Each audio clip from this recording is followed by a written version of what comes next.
This happened to me when I was in 11th grade. I'm a female, and I tend to be a people pleaser. I never like to call anyone out, reject anyone outright, or act like someone is being weird. I'm also a bit open-minded, and I tend to go with the flow. School started in early September, and in my marine biology class, I noticed that there was this boy that kept staring at me from the corner of my eye. I just made one of those half smiles towards him to acknowledge him and went on about my assignment. I really did not think much of it for a couple of weeks, even though he continued to stare. He was very skinny and tall, had brown hair. His eyes were so brown that they looked black. He had a generally nondescript face, other than his super dark eyes. One day he decided to say hi. I said hello back to him, and he told me his name, which was Alex. I told him mine, but he said that he already knew my name. That wasn't a surprise, as I have rather large handwriting, and he could have easily watched me write my name down on one of my papers, since he was staring at me so much. It was kind of odd that he didn't really have any facial expression when he flatly said that he knew my name. I just sort of laughed it off, said, "Oh, okay," and began putting my things in my bag as the bell was about to ring. I only had a few friends, and we always sat at the same table during lunch. We were all rather quiet, and most times read while we ate. That means I usually don't look around the lunchroom, as I have my eyes in my book. This day my friend finished her novel, so I decided to put mine away and just talk. I immediately noticed Alex staring inside at us from the courtyard tables. He never seemed to be embarrassed that I noticed him.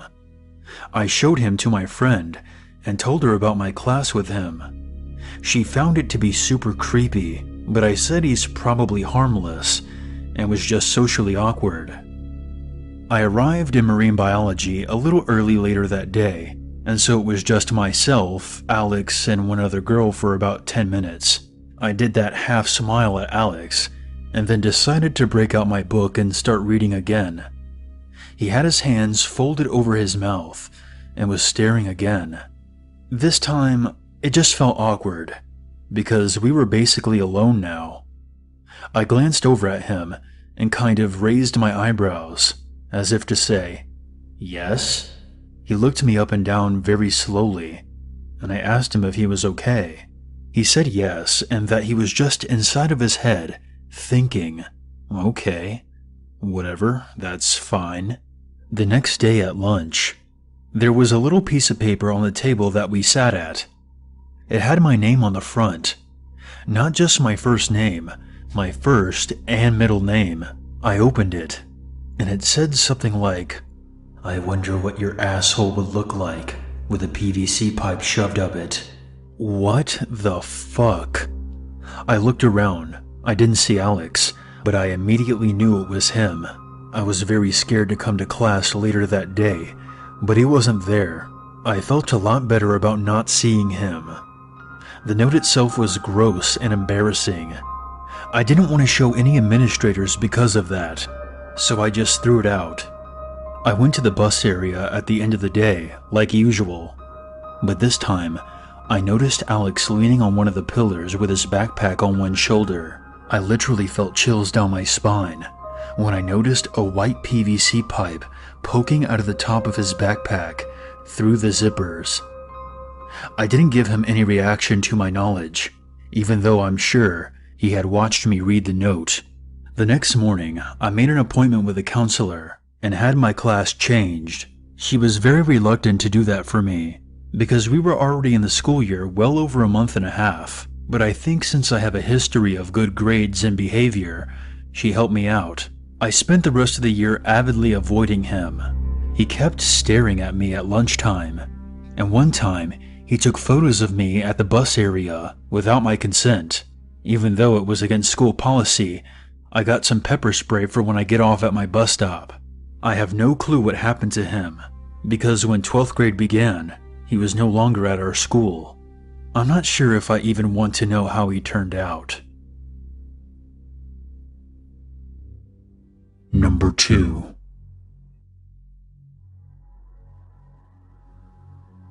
So when I was a senior in high school, this would have been around 2007, I was out of the blue contacted one day by this random guy on MySpace. I vaguely recognized him, but I didn't know him. He told me that he knew me from school, and that I had tutored him in math a couple of times. This should have been my first red flag that something was off. I hate math, and I've never tutored anyone on that topic. I told him that he was mistaken, but I tried to be nice to him and we struck up a friendly conversation. Soon, the guy, Brian, started talking to me at school. It started off pretty innocently. He was giving me more attention than I wanted from him, but I was kind of flattered by it, and I didn't really think much of it at the time.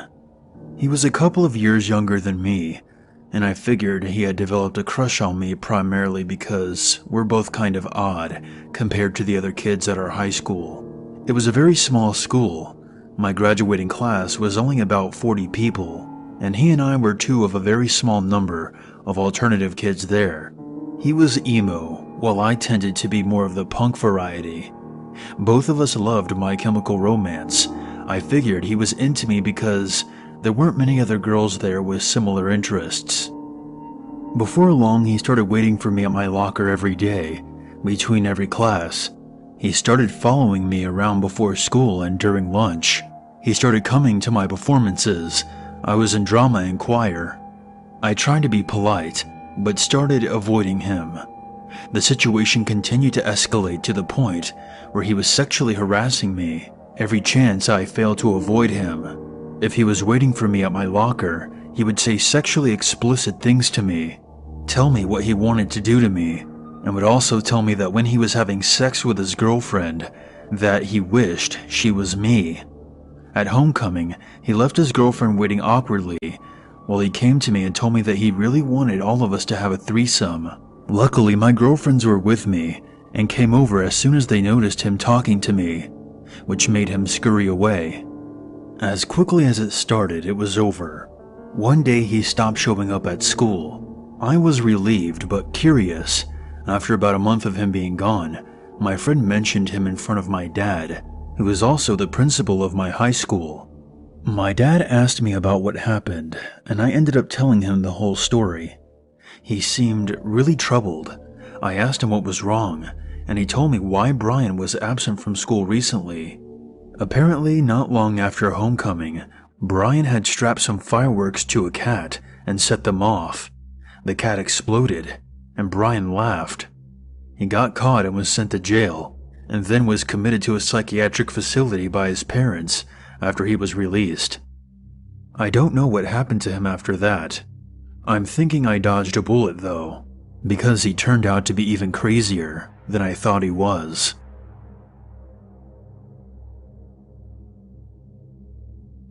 This happened when I was in high school.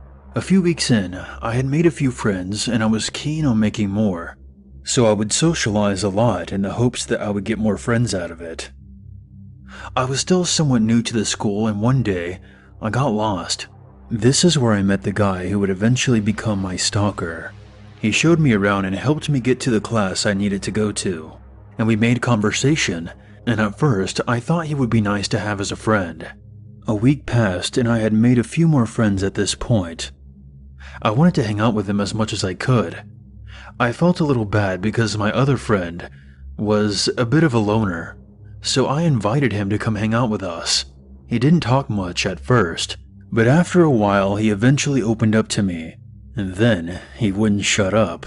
He mostly talked to me. He started asking me advice on life and whatnot, and I was happy to help. That is, until he started asking me to pat his head like a dog and make him wear a leash. It was a bit weird, you might say. I passed it off as a joke, and I humored him, something I never should have done.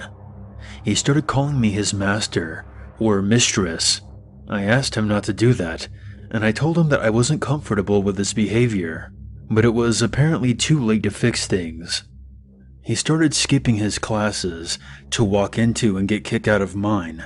He would follow me around all day, and if I would go to the restroom, guess who would follow me inside? I asked him to stop many, many times. He refused, so I tried to get the school involved. They had no proof of stalking, and I found that kinda strange since many of my teachers have kicked him out of my classes. But nevertheless, nothing happened. He began to get more aggressive when I asked one of my guy friends to help me out with a homework assignment. My stalker overheard this from around the corner and didn't like who I asked for help. After that, he would pretty much fight and harass every male I would talk to. Some would probably find this flattering, but I found it annoying and immature.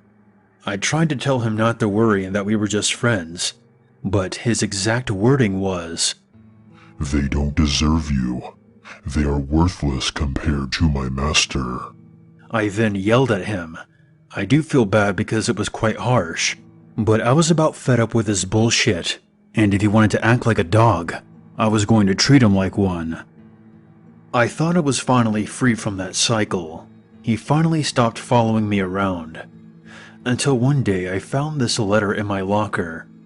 In this letter, my stalker gave his disgust for males and his hate for himself, and that he must be evil for his master to treat him this way, and that I must be taught not to shun pets. It was a few pages long, and it was very disturbing. In fact, it was the most terrifying thing I had ever read, especially when I got done reading it and looked up and saw him staring at me from down the hall.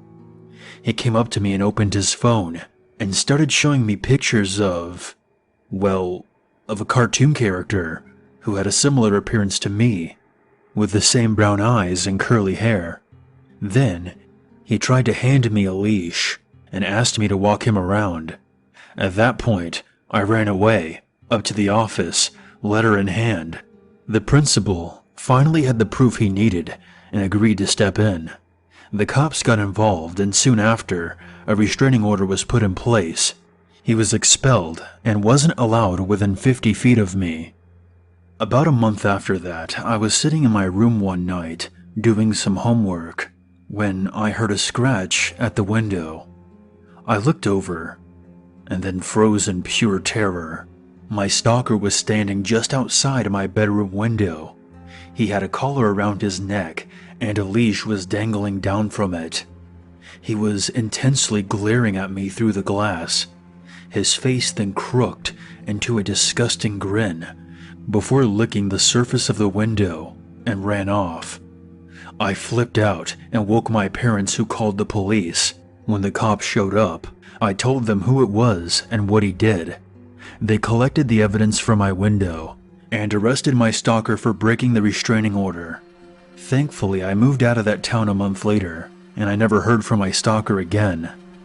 I still have nightmares about this to this day. Being stalked was not romantic or fun. It was terrifying, bone-shaking, and nerve-wracking, and the worst thing I have ever gone through. But I do hope that he got those issues worked out. This goes back to when I was 15 and a sophomore in high school. I had a few friends and would walk by myself to and from most of my classes because small talk made, and still does, make me nervous thanks to some anxiety issues. I was walking to class one day and this guy, we'll call him Creeper, came out of nowhere and started walking next to me. He was a bit too close for comfort, so I moved over, but he followed. He was so close to me his arm was brushing against my shoulder. For context, I'm 5'1" and 93 pounds, and this guy was at least 62, 180 pounds, and probably a year or two older. I had some bad experiences with strange men in the past, so I was getting pretty uneasy. He finally decided to introduce himself. "Hey, you're Donna, right?" Of course I was taken aback, since I had no clue who this dude was and had never seen him before. "Do I know you?" I asked. What he said next gave me chills and still creeps me out to this day. "No, but I know you." Just like that, he turned and walked away. I kid you not, he actually said that. I saw him the next morning when I was sitting with my friends and waiting for the first bell to ring. I pointed him out to them and asked who he was. They didn't know him either. The bell rang and we all went our separate ways. I stuck my headphones in my ears and turned on some music for the walk to first period. I felt an arm brushing against my shoulder. I looked out of the corner of my eye and saw the creeper there, staring at me with this weird grin. I moved away from him, and just like before, he moved right with me. He pulled my headphones off and started asking me for my number. When I told him no, he started begging like he was trying to be cute. "Please, can I have your number? You're so pretty. I just want to be able to call you." I said nothing. Then he started asking me if I had a boyfriend and if that was why I wouldn't talk to him. I got to my class and hurried in, and he stood by the door staring and grinning for a few seconds before he left. This went on for several weeks. He started turning up everywhere I went. I would even take detours to try and throw him off, but he eventually picked up on those as well. Every day he would ask if I had a boyfriend and if I would just give him my number. After telling him no multiple times, I eventually gave up and just started giving him the cold shoulder. One afternoon, I was walking to the bus parking lot to catch my ride home. Suddenly, my headphones were tugged out of my ears, and lo and behold, there's Creeper. "You never gave me your number," he whined. I put my earbuds back in only to have them yanked out again. "Why won't you give me your number? Come on, haven't I been nice to you?" I hopped on my bus and thanked the gods he didn't follow. That night, I got a text message from an unknown number. It said, "Hey," with a winky face. I asked who it is, and soon after get the reply that it's Creeper, and he asked if I was a virgin. Now I'm sitting here thinking, how did he get my cell phone number? I did have a Facebook and a MySpace, but neither one of them had my email or phone number visible to anyone but my friends. The next morning, I called the phone company and asked them to block his number so he couldn't contact me. The next day, I was walking between the two buildings of the high school on my way to a midday class, and he shows up again. "Why aren't you answering your phone? Why won't you message me back?" I told him I couldn't talk because I was going to be late for class and walked faster. He got up and raised his voice a bit. "Why won't you answer my calls? I want you to be my girlfriend." I ignored him, and I guess he was tired of that because he got really angry. He ran up behind me and grabbed the handle of my backpack and the hood of my jacket with the same hand and yanked me backwards. I reached forward and grabbed the handle of the heavy metal door of the next building. I was screaming at him at this point. "Let me go! Just leave me alone, okay?" He was still trying to pull me behind the building, and I was about to lose my grip on the door handle when I guess he realized that I'd created a scene. He let go and nervously said something along the lines that he was just playing and to stop being so serious. After that, he would try to message me on Facebook once in a while, but I blocked him there too. Thankfully, I haven't heard from him since.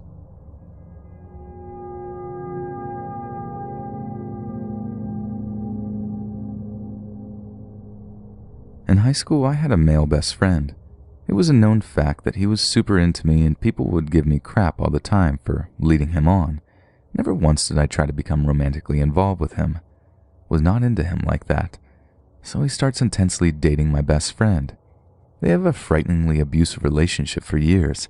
He physically harms her, and I hate him. Then we all moved to the same city just by chance, and she admits to me that she found a folder on his computer when they were dating that was just pictures of me, from Facebook I guess, just all in one folder. Then I randomly see him at a show in Brooklyn where he met my then boyfriend. Then he starts contacting me. Had no idea he had my number still, but he would only text me at 4 a.m., saying incoherent nonsense about how thick I was, using more vulgar terminology, and how he used to lust over me in high school, and how I almost ruined his relationship with my BFF because of my body, and all sorts of gross and crude remarks. Then when I asked him to stop, he said he needed help because he had a drug problem and he was going to end his life if I didn't talk to him. This went on for a while. Not sure why I didn't block his number. I told him I would call the police, but I guess I was legitimately afraid he would hurt himself. Fast forward 2 years later, it's starting again. This time I live on the other side of the country. Same text at 4 a.m., his time on the opposite coast, about me and how I defined his ideal woman. Gross and not flattering. I tell him to stop, and I will block him and call the police. He begs me to not stop talking to him because he needs to talk to me. Legitimately afraid he's going to just show up on my street. Wouldn't put it past him. My boyfriend is angry and wants to get involved. I'm almost to the point of letting my boyfriend text him just to make him stop. I blocked him on Facebook, then I instantly get an Instagram request. Enough is enough. What do you think I should do?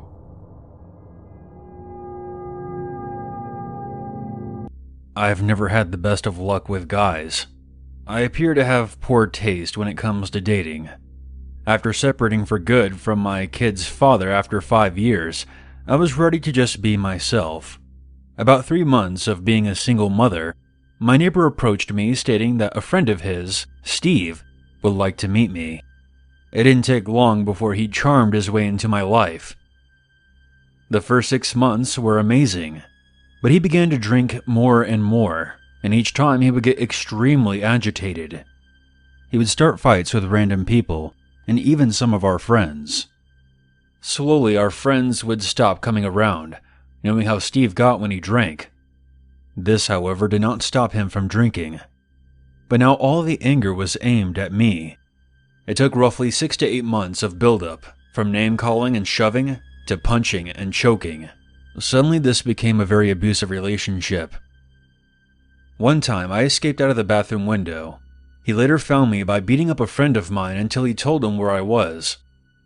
Steve began stripping all of my clothes off in a drunken rage while laughing at me and challenging me to go ahead and try to escape while I was naked. The last night of abuse was by far the worst. Before Steve started drinking that night, I told him that my son, 3 years old, was not feeling very well, and I was going to stay with him as he fell asleep. My plan was to spend the night with my son. At around 2:30 in the morning, I heard the bedroom door open. I lied there pretending to be asleep. Several seconds went by. I held my breath as tears began to form in my eyes, when I suddenly felt his hand on top of my head. He grabbed my hair and yanked me out of bed, whispering in my ear, "I know you're avoiding me." Once in the living room, he threw me on the floor, then accused me of trying to leave him and demanded to know why. Before I could answer, he angrily came to the conclusion that it was another man. "I swear to God, if I catch you with another man, I'll kill you and him." He was obviously more drunk than normal. He punched and kicked me a couple of times, and I fell to the floor. I started to crawl to my son's room, and he slowly came from behind me, asking, "Where do you think you're going?" He then walked in front of me, kneeled down, and said, "You stay right there or I'm gonna hurt you real bad." He then sat on the couch and watched me as I sobbed on the floor. After about 30 minutes, it appeared that he passed out on the couch. I decided that this was my chance to escape. I put on an oversized shirt, picked up my son, and slowly crept by him. He suddenly woke up and grabbed my leg and said, "Where are you going?" I stammered out that I was going into the kitchen with my son to get him a drink. He then angrily replied, "Hurry up." As soon as I entered the kitchen, I ran out of the front door with no pants on, no shoes, and no purse. I carried my son all the way to the police station, which was thankfully only a few blocks away. After hours, the way the police station is set up is that you go into a room and press a button and talk to someone on the intercom. I ran in and put my back to the wall and pushed the button behind me as I slowly slid down into a sitting position while holding on to my son, waiting for Steve to burst through the door at any second. I remembered thinking if I was going to be beaten, at least it would be on camera. On the speaker I heard, "How can I help you?" All I could do was cry. I couldn't even get a word out of my mouth. I didn't know how to explain. 2 officers came out to assist me. A female officer took my son and got him some food, and I went with the male officer to make a report, and he gave me a blanket. After 15 minutes, I heard Steve screaming my name as they brought him down the hallway. I held my breath as if he knew I was behind the door. 30 minutes later, an officer came back with a sergeant. At first, I thought they were going to tell me to go back home and gather my belongings while Steve was being held in custody, Instead, they asked me more questions about his anger issues and if there had been any previous fights. I explained to them Steve's alcohol problem and how he had become increasingly more abusive. They then showed me a list in Steve's handwriting detailing how he would dismember my body in a good spot where I would be buried without being found. He also had possible dates written down, with past dates crossed out. I couldn't breathe when I read this, and by this point tears were streaming down my face.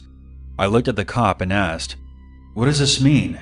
He looked back at me and said, "It means you're lucky." Steve was charged with attempted murder, kidnapping, and assault. I left back home to Arizona before the trial started, but gave a detailed statement before I left. Steve, of course, pled not guilty, but in the end, he received 2 years in prison. Just before I left for Arizona, I received a letter from Steve. It simply read, "It's not over. You'll always be mine."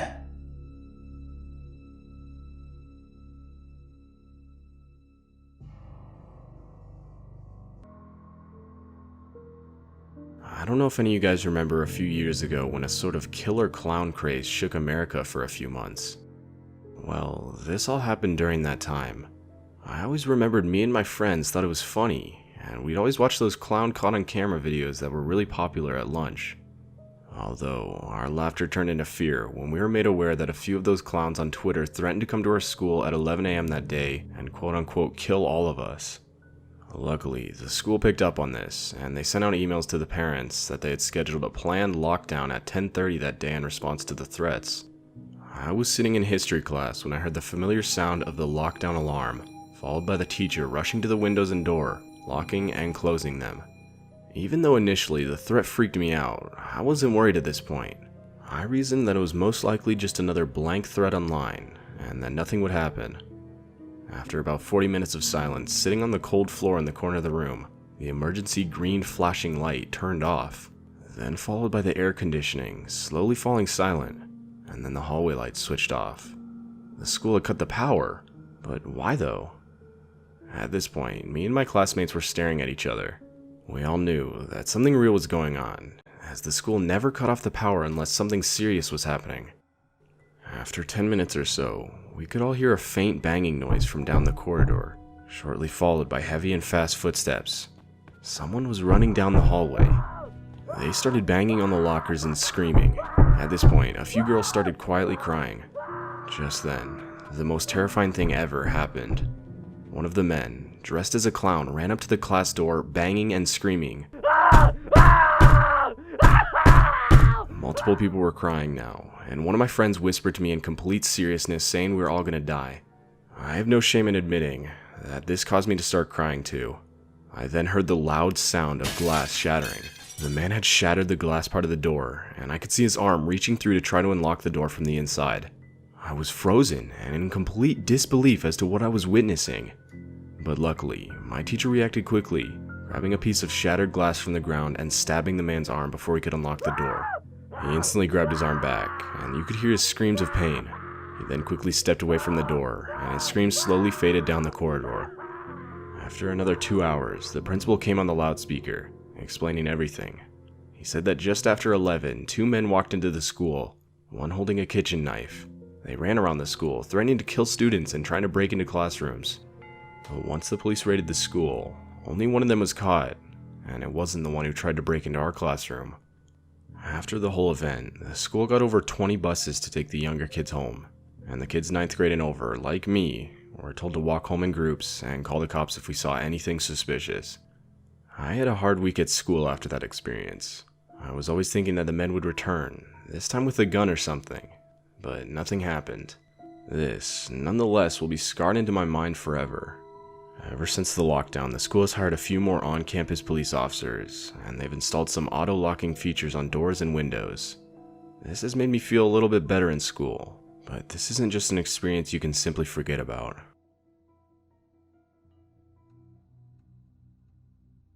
For quick background info, I was 12 years old when this occurred. I'm 14 now. I have 2 younger brothers. For the sake of this story, we'll call them Dylan and Tyler. They share a room on the second floor, and the room is at the front of the house with a balcony door facing the street. Straight behind their room is a hallway, and my room is on the left of that hallway if you're looking from the front of the house. There's 2 windows facing the side of my house and my room. At the time of this story, I was in my brother's room watching Tyler play a video game. I think it was Cuphead. This will be important later. This took place in mid-July of 2019. It was nearing the end of the day. I and my mom had decided to order in for herself and my dad. Nothing out of the ordinary, right? Well, about 10 minutes later, my mom randomly starts walking in my brother's room and looking at the shutters on the door. Me and my brothers don't really pay any attention until we notice she keeps doing it, and she looks much more nervous than normal. My brothers ask what's wrong, and my mom surprisingly, and she tells us that the delivery driver was sending her really weird messages, such as, "God is coming. He will come for all who don't believe. Believe, and he'll bring you to paradise." Tyler was starting to get nervous, but I was much more confused than anything. But that confusion turned to fear, as not even 3 minutes later, this delivery driver was right outside our house, empty-handed, screaming and laughing, obviously high off his mind.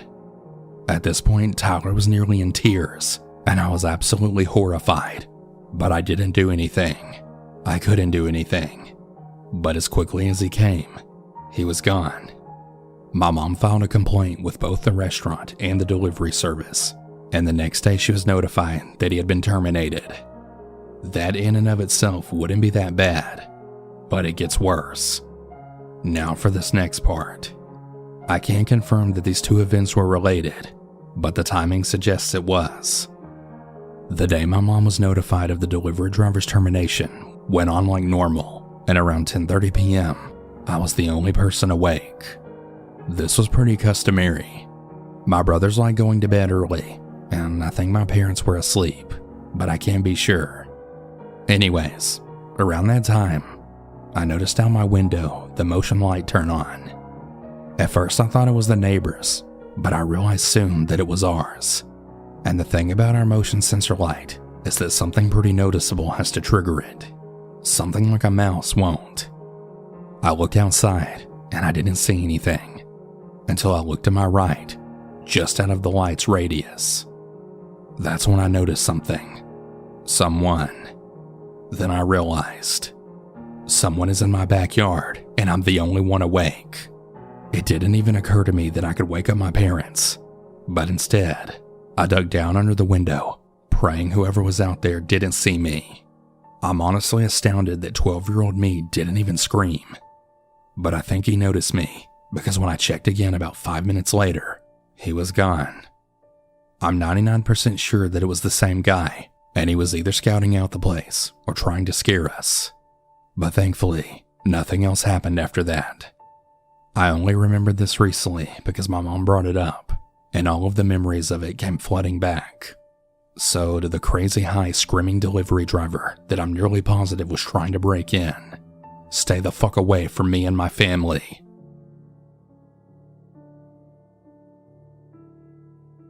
This happened during autumn of 2013. I was working as a delivery boy for a pizza place. I lived in southern Ontario, in a fairly modestly sized city. I was doing what was possibly the longest drive that I'd ever taken for a delivery. It was in the middle of a forested area about 25 minutes away from the place I worked at. The place that I worked for is on the outskirts of the city, so it wasn't really unusual for us to get rural deliveries. When I finally pulled up to the address in question, it was an old disheveled, dilapidated house, totally surrounded by forest. I called on my boss and I asked him twice just to make sure this is the correct address. I could tell he was in a crappy mood, so I didn't want to bother him any further. I just took a deep breath and then walked to the front door of the house. There was no doorbell, so I decided to knock loudly just to make sure that the residents heard me. No response. I waited for about a minute before knocking again, saying that I was the pizza guy. Still no response. As I began to turn around to get back to my car, I saw a pair of eyes from an open window, staring intently and directly at me. After about 5 seconds of that person staring at me so eerily, I just dropped the pizza and ran back to my car. The damn thing wouldn't turn on until I turned my keys for the 3rd time. I didn't get too far away from the house when the car then began jolting. Then an awful screeching sound started, forcing me to stop the car. When I got out and looked at my tires, my blood froze. Just what I had feared. All 4 of the tires were slashed. I thought to myself, who the fuck did this?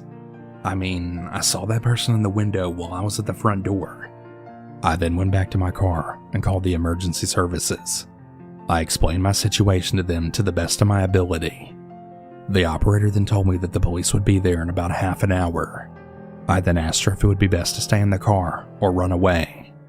She said that it would probably be best to stay in my car.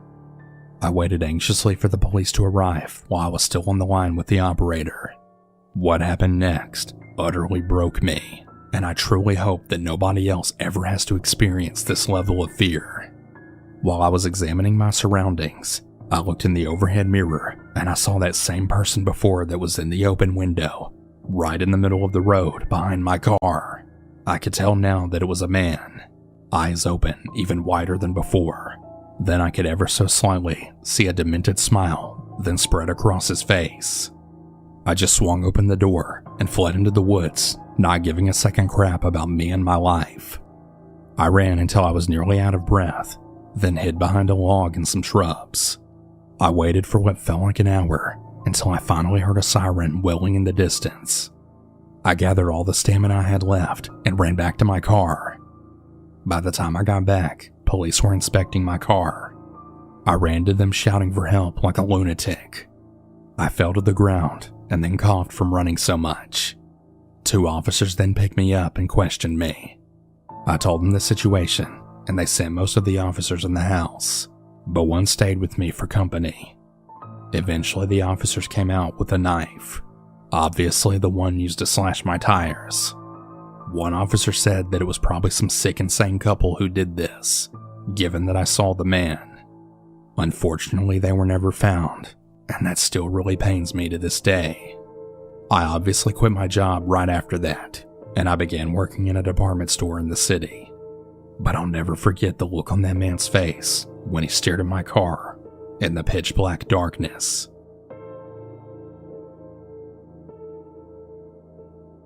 Hello. Before I start this story, I want to give you a backstory real quick. I'm an 18-year-old female living in Mesa, Arizona. I had started door dashing to make some extra money, as working a hostess really wasn't paying the bills like it used to. My little sister, who's 16, and my mom and I had just moved down here from Phoenix, so this is somewhat of a different area to door dash in than I'm used to. We started off doing a couple of runs around the area until I got a ping that I have a new order. It was for Little Caesars. I pulled up the map and I headed that way. When we arrived, I had sent in my sister to get the order. While she was in there, I was looking around the parking lot. It was pitch black outside, other than my headlights and the store sign. I noticed a white Jeep and a few teenage guys getting inside of it. I didn't pay much attention afterwards. When my sister got back in the car with the order, I proceeded to the delivery address, with my sister talking to me and music blaring. I pulled into the neighborhood that the map took me to. I then turned on the music to look for the house. We stopped in the middle of the street in front of the house, not realizing that a guy was coming to my door. Now, he didn't say anything at first. I said, "Did you order DoorDash?" And he said, "Yeah," with a little hesitation. I looked behind him, and I saw that there were 2 other guys heading towards my driver's side door as well. I didn't notice that they had just pulled into the driveway, and they were driving a white Jeep. Before I go any further, my boyfriend has a switchblade knife that he always carries around, so I automatically know the sound of it being opened and closed. After he said yes, I noticed that he got closer to my window, and I was looking at my phone, about to ask him what the name for it was. And when I looked back at him, he was fiddling in his pocket on his right side. He kept looking back and nudging his head forward, kind of in a motion like, "Come here," to the other guys. All of a sudden, when I was about to roll my window down to give him his order, I heard the click, and that's when my brain just pieced it all together. He gave me a weird look, and I said, "You know what, fuck this." And I rolled up my window to where there was about an inch until it was closed, and then locked all the doors and took off. I didn't hear anything from them. They didn't yell out for us. I was really freaking out, and my sister didn't know why I pulled off like that. I explained to her what I heard, and then she pieced it all together as well. When I turned off their street, they then called me and said, "Yeah, this is Mario." And I said, "Yeah, are you the guy I just talked to?" And he said, "Yeah." And then I asked him why I heard a switchblade go off in his pocket, but he ignored the question. I asked him again, and it sounded like he was rushing to get into a car. I then pulled off into a curb, and I told him where he could pick up his food, and then hung up. We sat at the other end of the street for 10 minutes, and when we went back, the food was still there. We picked up the food again, and I was just going to call DoorDash and tell them what happened, and ask that they get a refund, until I saw the teenagers pass by and look straight at me and stop the car. I turned super quickly in the other direction, and I saw one of them get out of the car, then jump back in, and they then turned around and started following us. Now, I'm a crazy driver in general, but when someone's following me, my fight or flight kicked in, and I lost them pretty quickly. I called DoorDash and explained to them what happened and made a report. I don't know what those teenagers were up to, but as a female out at night with her little sister, I was terrified. Not just for me, but for my sister. Some of you may think that I was being overdramatic, and maybe they did just want their food, but if you were in my situation, what else could you really do? It was my safety and my sister's. I called up my boyfriend and told him everything that happened, and I couldn't stop shaking for the rest of the drive home. I couldn't ever figure out why they were at Little Caesars and got there before us. I know it was them who was there. Maybe they were following me back. Maybe not. I guess I'll never know. On the other hand though, I didn't call the cops. There probably wasn't much they could have done anyways, except for file a report. But let's just say, I'll never DoorDash in that area again.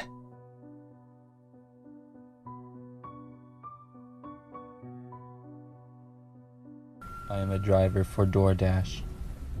This happened just a couple of months ago. It was a Thursday night and I was working late. I typically worked until 2 a.m. on Thursdays, and it would be a pretty good money-making night for me. It was late and I was almost done, but at about 1:30 in the morning, I got an order to pick up. It was at McDonald's and it was just a medium drink. It seemed a little weird to me that somebody would have just a drink from McDonald's delivered, but I wasn't going to question it. I went to McDonald's and picked it up, then I drove to the destination. It wasn't that far, between 5 and 10 minutes away, but when I got into the neighborhood, I could see that it wasn't the best area. The houses looked very run down and old, and the grass in most yards was very long. I turned onto a dead-end road and finally reached the address. It was at the end of the dead end, and I could barely see the house because of how dark it was, combined with how many trees they had in the yard. There was a woods surrounding the house, and no street lights or house lights. I slowly stopped my car and got out. I looked around. It was very quiet.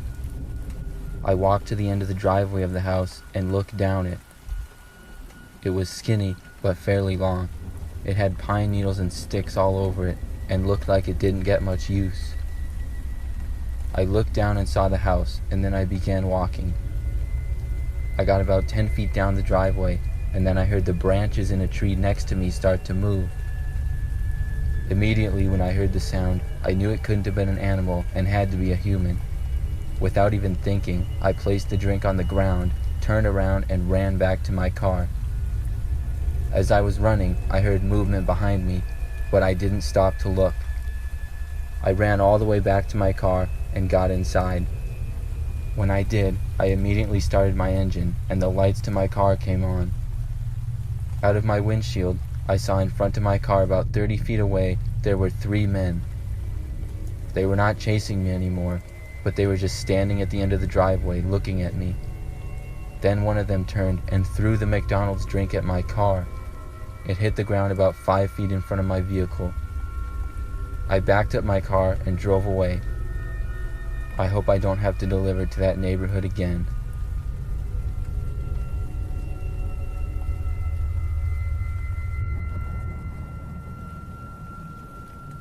A couple of years back, I worked as a Postmates delivery driver on the weekends.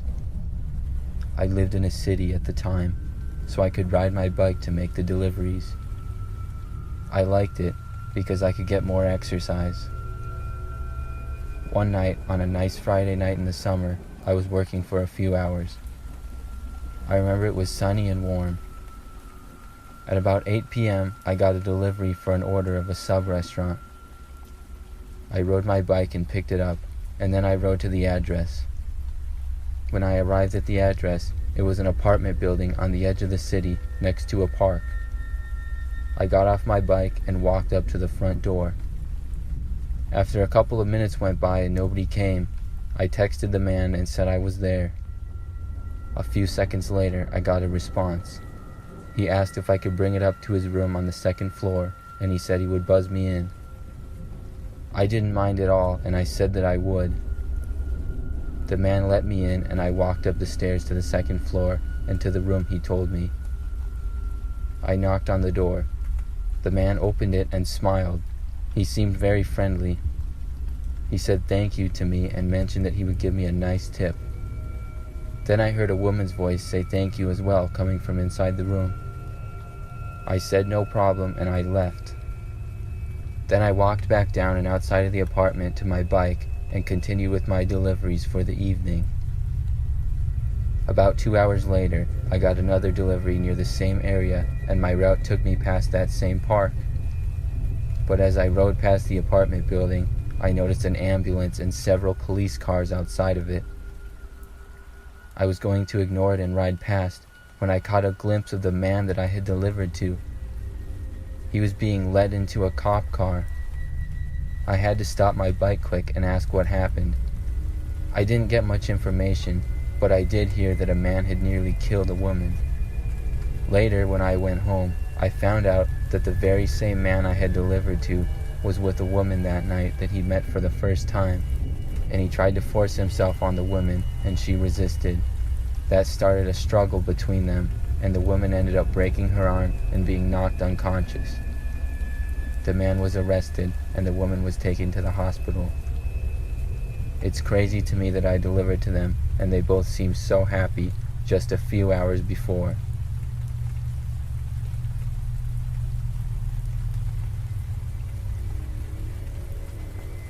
When I was a senior in high school, I worked as a pizza delivery boy. It was a pretty good paying job with tips, and I enjoyed it a lot. One night on a Friday, I was working and got a delivery for one pizza to a house on the other end of town. I made the drive to the house, which took about 10 minutes, and then I arrived. I stepped out of the car and started to walk up to the house. It was a small and average-looking house, kind of old, nothing eye-catching. I walked to the front door, but when I got there, I noticed a post-it note stuck to the door that said to use the back. I walked around to the back door of the house, which was located in the center of the house in front of a small fenced backyard with a little patio on it. I was about to knock on the door when I saw another post-it note. It said, "Please bring pizza inside."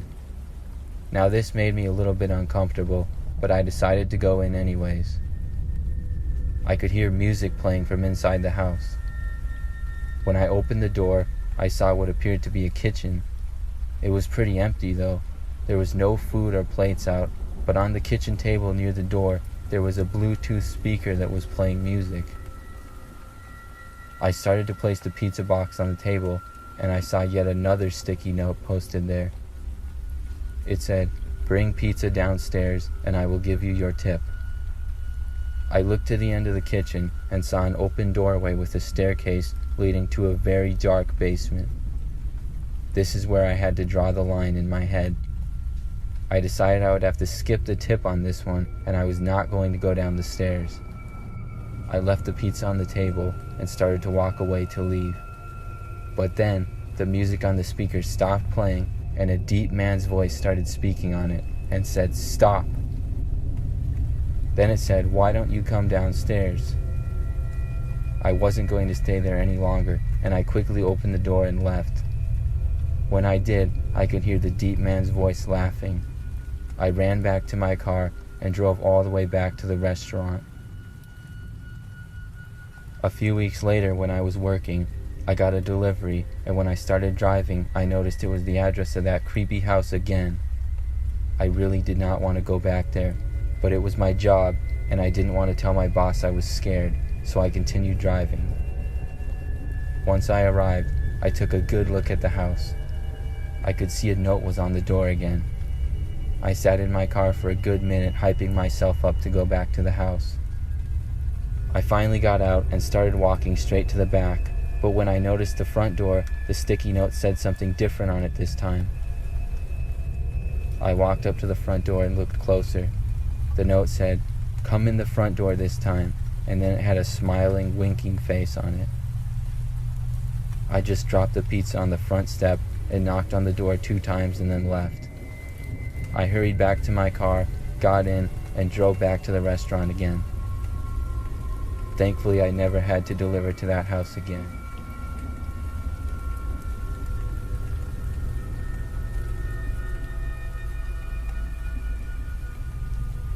So I just moved to California about 4 months ago, and everything's been pretty much a dry run for the worst.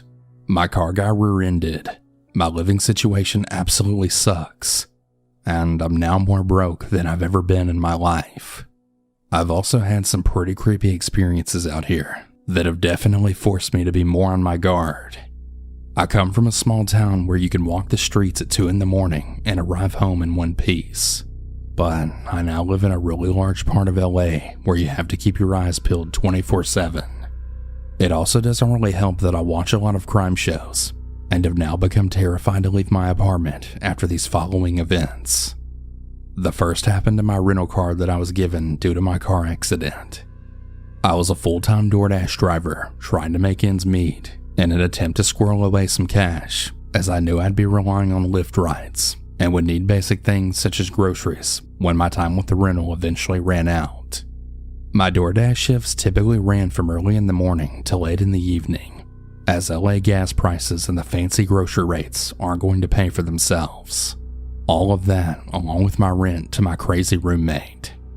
Anyway, fast forward, and I dragged myself and my silver Sentra to a grocery store that wasn't too far away from my complex.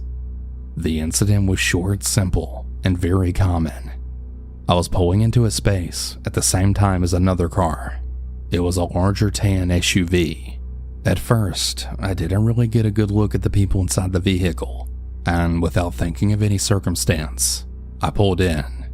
Now in hindsight, I probably should have submitted and just given the spot to them. However, it was a really long shift, I was tired, and the spot was really close to the groceries doors. It was dark outside after all, and I figured the shorter walk would be safer. Now, to this day, I can't tell you what possessed me to stay put. Normally I would have gotten out and just put my headphones in without thinking, but this time, something stopped me. I looked back and I noticed the car had parked diagonally behind me. I could easily look back from the driver's side window and see them, and they pulled in so their faces were towards me. There were 2 very oversized men in baseball caps, just looking at me. There was something in the stare that kept me locked solid in the vehicle. I locked all of my doors and kept looking back every so often. They kept their eyes glued on my every move. I felt a terrible feeling wash over me as I then put the car in reverse and exited the lot. Not much of a story, I know, but I really do wonder what the 2 large men would want with a 5'3" petite woman like myself. The worst part of the story is that I really believe I saw the same men in a different parking lot just a few days later. They were parked already and took no note of me, as I luckily sped off into the night. Fast forward 2 weeks, and I'm back at Enterprise. Well, It's the day I have to give the car back, and I'm dreading it. I should also mention that I really don't know anyone in the state of California, and I'm 2,000 miles away from my hometown. I knew that I'd be stranded at home from then on out until I found a car. Sitting at home without any weed can really be a major crisis in a time like this. The one lucky part of this story is there happens to be a dispensary about 3 minutes away from my complex. Well, I decided to take one for the team and walk there. I just head to toe, covering my skin. I also made sure to leave early so that there would be more people around. I even had a friend from home on the phone with me the entire time. Unfortunately for me though, this plan fell flat on its face.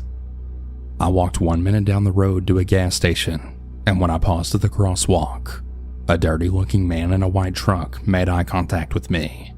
His windows were rolled down, and he was paused at the stoplight. This is another time where I can be thankful for my intuition, as I just felt something wasn't right about that look in his eye. I stayed out until he drove out of sight, and then made my way, passing the crosswalk. I realized that the man had doubled back and followed me by truck. He made a U-turn and everything. His eyes were still attached to me as I ran back towards the busy gas station and through the busy crosswalk. To my amazement, he turned around yet again, just as I had. He passed me, but not before making that same eye contact with me again as he drove off. This time I stayed put and called for an Uber. Sometimes it's just more worth it to shell out the extra $6. Overall, the time here's been pretty rough, and I really wouldn't recommend moving to the state unless you have people you know here and a good place to live. Please stay safe out there.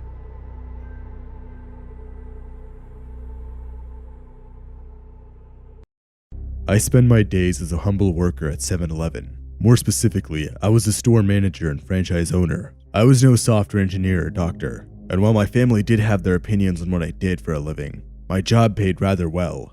I was a very different man in my past, but deciding to go the route of franchising a store was a more hands-on career path that mostly kept me in check. It was a low-stress but high-labor job, and that was honestly perfect for me. The job was almost therapeutic to me. It gave me something to take care of, something to look forward to every day. Of course, I couldn't do this alone. Working with me in my daytime shifts were workers Molly and Adam. Molly and Adam were young. They were working there to pay off their college tuition. We all considered ourselves like a family to each other. Molly, Adam, and I grew super close to each other in our time working there. They were like the kids I never had, and this naturally made me a little protective over them. We would always encounter weird or upset customers, and it was usually me who had to stand up for them. I didn't want anything to happen to them. They were so young. Nothing bad had happened to Molly or Adam yet, and I was grateful for that. But one early morning, that changed. It was a Tuesday morning. I want to say the incident occurred around 9 a.m. The sun was out and things seemed to be going normal. This time of day was always peaceful. There was usually never any problems. Eventually, a blue sedan pulled into the parking lot. Inside of the car was a rather average-looking middle-aged man.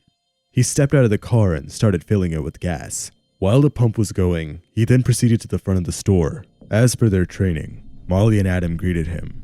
The man just nodded and started walking around the aisles. He then looped back around the store, approached Molly, and started flirting with her.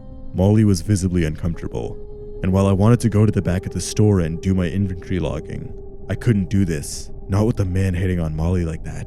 Adam, however, told me that he could handle the man if he started acting any weirder, and naturally, I trusted him. I reluctantly stepped in the back room and started counting down and logging all the items that were there. While I was doing this, however, I kept looking back towards the man to see what he was doing. It seemed like the man was looking back at me as well. This was odd for a number of reasons. Customers aren't supposed to be this close to the back of the store, and he kept awkwardly peering in through the utility room. To make things worse, every time I looked back, the man started to try and act busy. It was like he was trying to pass time or look natural for some reason. I stepped out of the room and asked the man if I could help him. He seemed to awkwardly and rudely shun me off and keep pacing around the store pretending like he was looking for something. For some reason, I decided to ignore all these red flags and continue my work in the back. Eventually, while Molly was passing by the back room, she whispered to me that the man was making her very uncomfortable. I told her that once I finished with the shelf I was working on, I would quickly go outside and help her. I essentially told her to hang in there and wait behind Adam. It was super confusing what the man even wanted. He seemed to have stopped flirting with Molly completely and was instead focused on trying to peer through the back door for some reason. As annoying as this was, I just wanted to get through my work.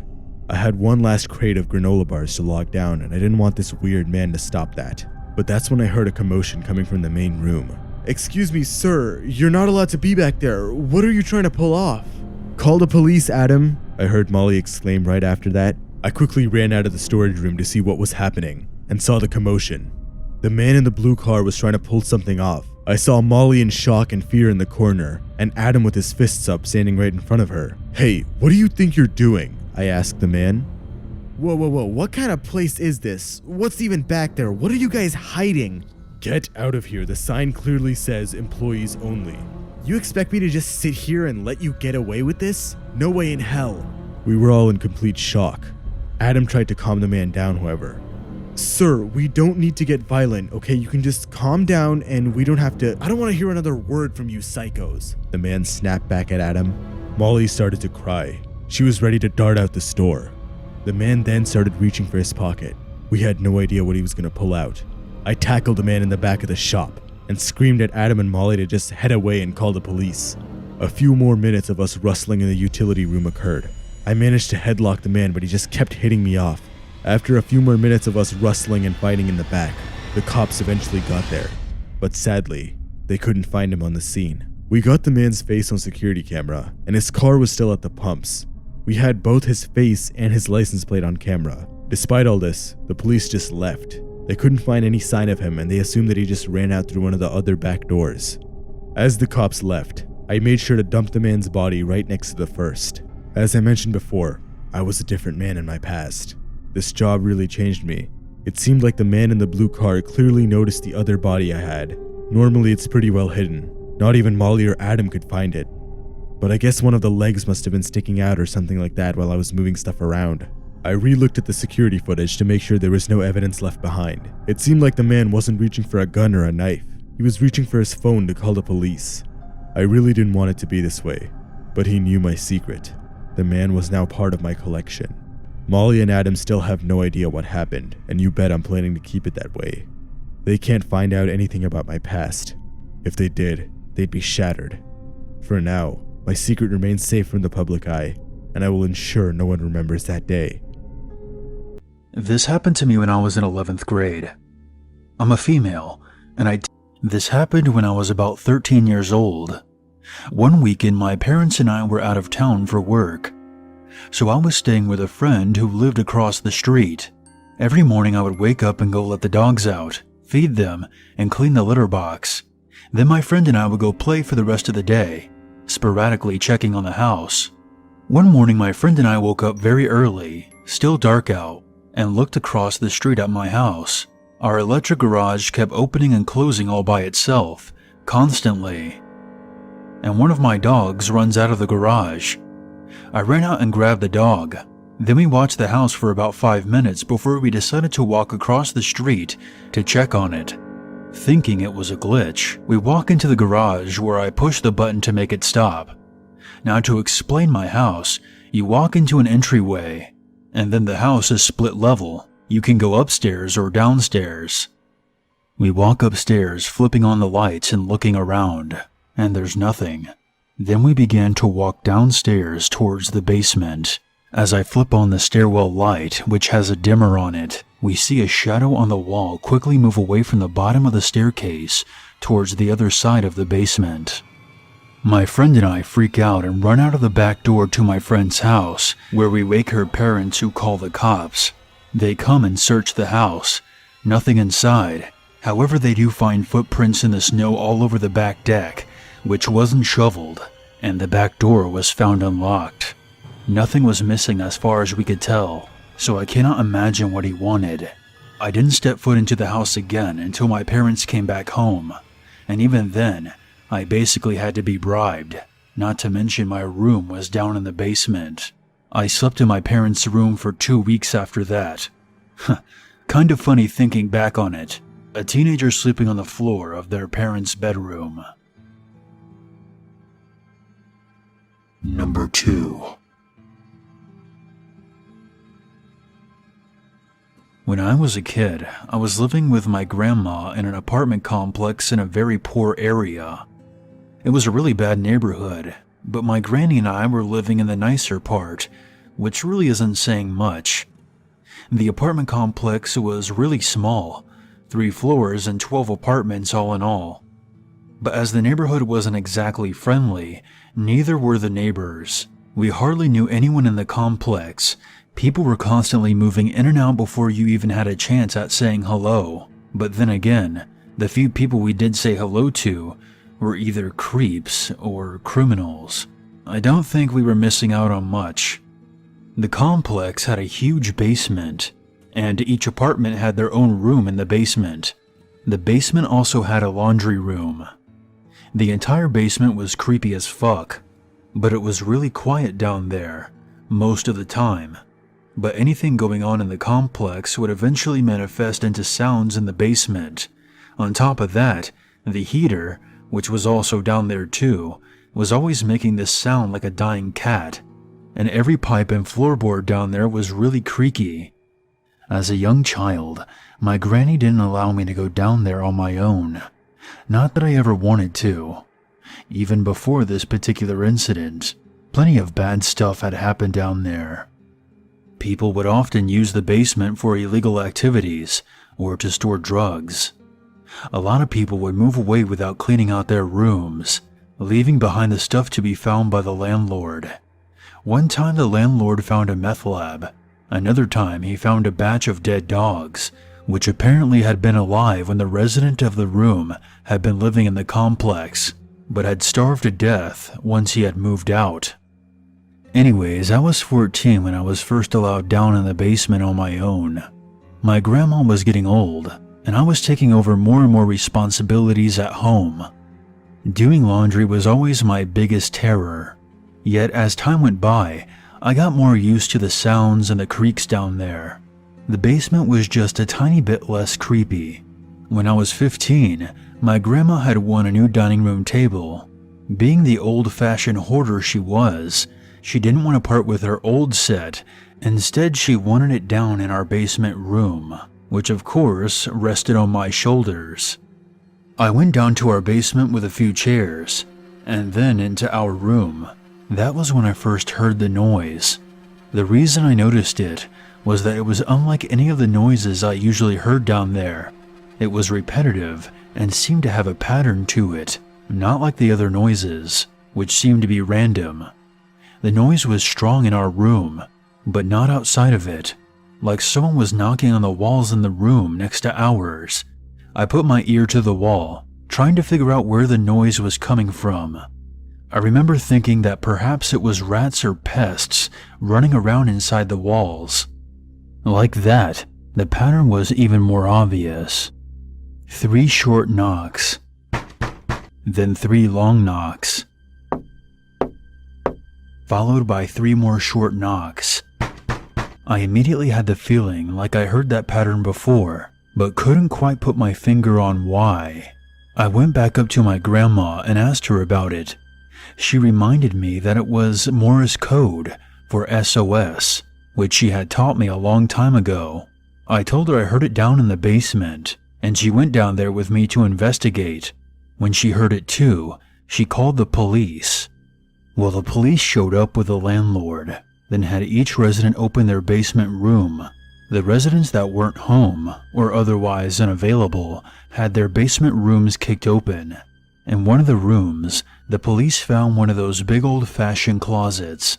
Think of the one from the first Narnia movie. Inside they found a young woman who had been abused, starved, and pretty much tortured.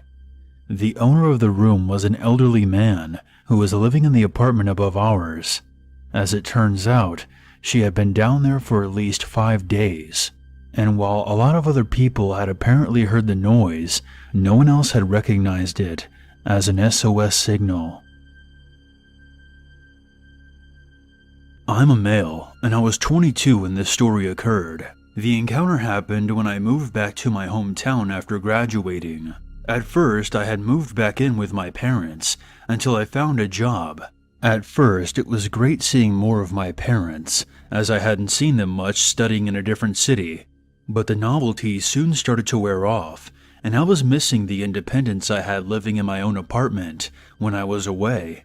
I found a job a few months after and decided I was going to find my own place and regain my independence.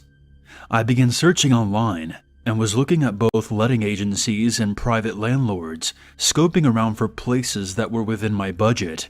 I had gone for a few viewings that I turned down as they weren't what I was looking for. This is when it happened. I came across an ad online for a place with a great location within my budget. The ad had contact details for Alan with a standard-looking email address.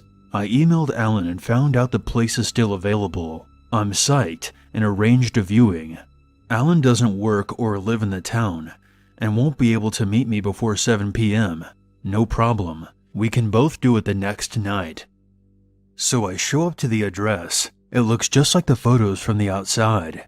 I'm getting more and more excited, and I can't believe my luck. I knock on the door, and a large man opens. I'm 6'1", 190 pounds, and this guy was towering over me, easily 6'4". He almost looks disappointed as he extends his hand. I'm Andy. The name was Alan on the ad. Not a red flag yet. Could just be he doesn't like advertising his real name. As I shake his hand, I say my name. He responds, "I thought you would be a girl. I have a unisex name." At this point, I'm assuming he prefers girls, as they tend to be tidier than guys. I say, "Don't worry, I'm quite OCD with my living space. I like to keep it clean." He just sort of nods, still looking disappointed, but as if he's trying to hide it. He seems uninterested as he shows me around the place. I actually really love it so far, but anytime I show my interest, he seems to be trying to put me off. For example, I said I love the big windows, and he responds with telling me that they can be drafty sometimes. Just small things like that. I'm still brushing this off as him thinking I won't be as clean as a female tenant. We finish looking around the place and I tell him I'm really interested in renting, but first, I want to see the basement. It was advertised with spacious basement in the listing. He then states that there is no basement. I just look at him confused and point out it's stated on the ad, and there's a door in the apartment that he didn't open during the tour, which I'm assuming is the basement entrance. He's beginning to act a bit sketchy and says he's reconsidering including the basement and that he might be just using it for storage instead. The basement was a big positive for me on the ad, as I pictured man caving it or throwing parties down there with friends. As the apartment is in my budget, I say I would really like to see the basement, and if I liked it, we could possibly work something out, like me paying more to include the space with the rent. He seems unsure, but as I'm being adamant, he finally relents and says he will show me, but first he has to go down and tidy up. At this point, I'm reconsidering hanging around, as it seems like a red flag, but at the same time, he said he was going to use it for storage, so I figured it might be a bit messy down there. So I decide to wait. Andy disappears into the dark basement. I'm waiting for a light to flicker on when he reaches the bottom of the stairs, but it stays dark, and I hear some shuffling around for a minute or so, and then the light comes on, and he shouts up that I can come down. I begin to get this really uneasy feeling, and I'm considering leaving, but I brush it off because I do still really dig this apartment. I head down the stairs and reach the turn near the bottom, when Andy perks up. "Watch your feet." That's when I look down and notice it.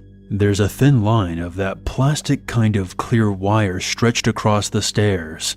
You know, the kind that's used for washing lines. It runs across about ankle height, right before the bend, and tied around the ends and secured by screws. He sees the what the fuck look on my face and quickly chimes in that the last tenant had a dog and he painted models or something down there. The wire was there to keep the dog out and he hasn't had a chance to remove it yet. Pretty flimsy excuse, considering the ad said no pets.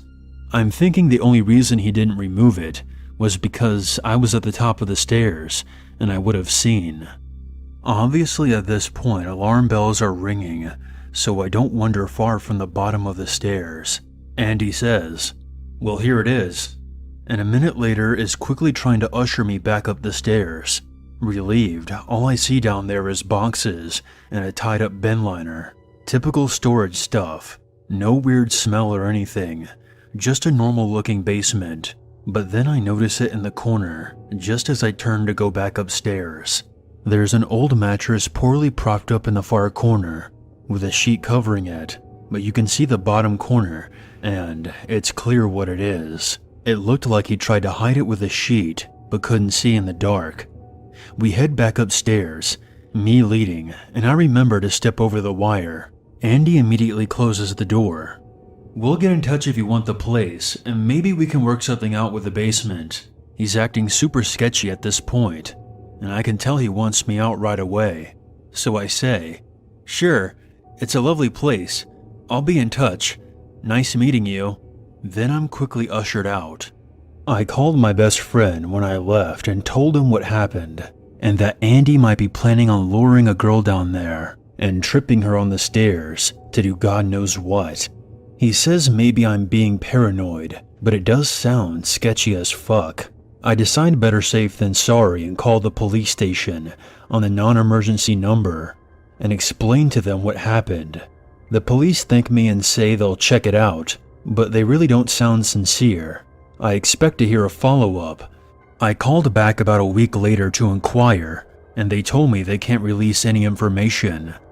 But I keep an eye on the local news, and nothing comes up that sounds like Andy. The ad did get removed the next day though. Maybe I put him off the idea. Maybe it was me being paranoid, and maybe there was nothing malicious afoot, or maybe Andy followed through with his plan and was never caught.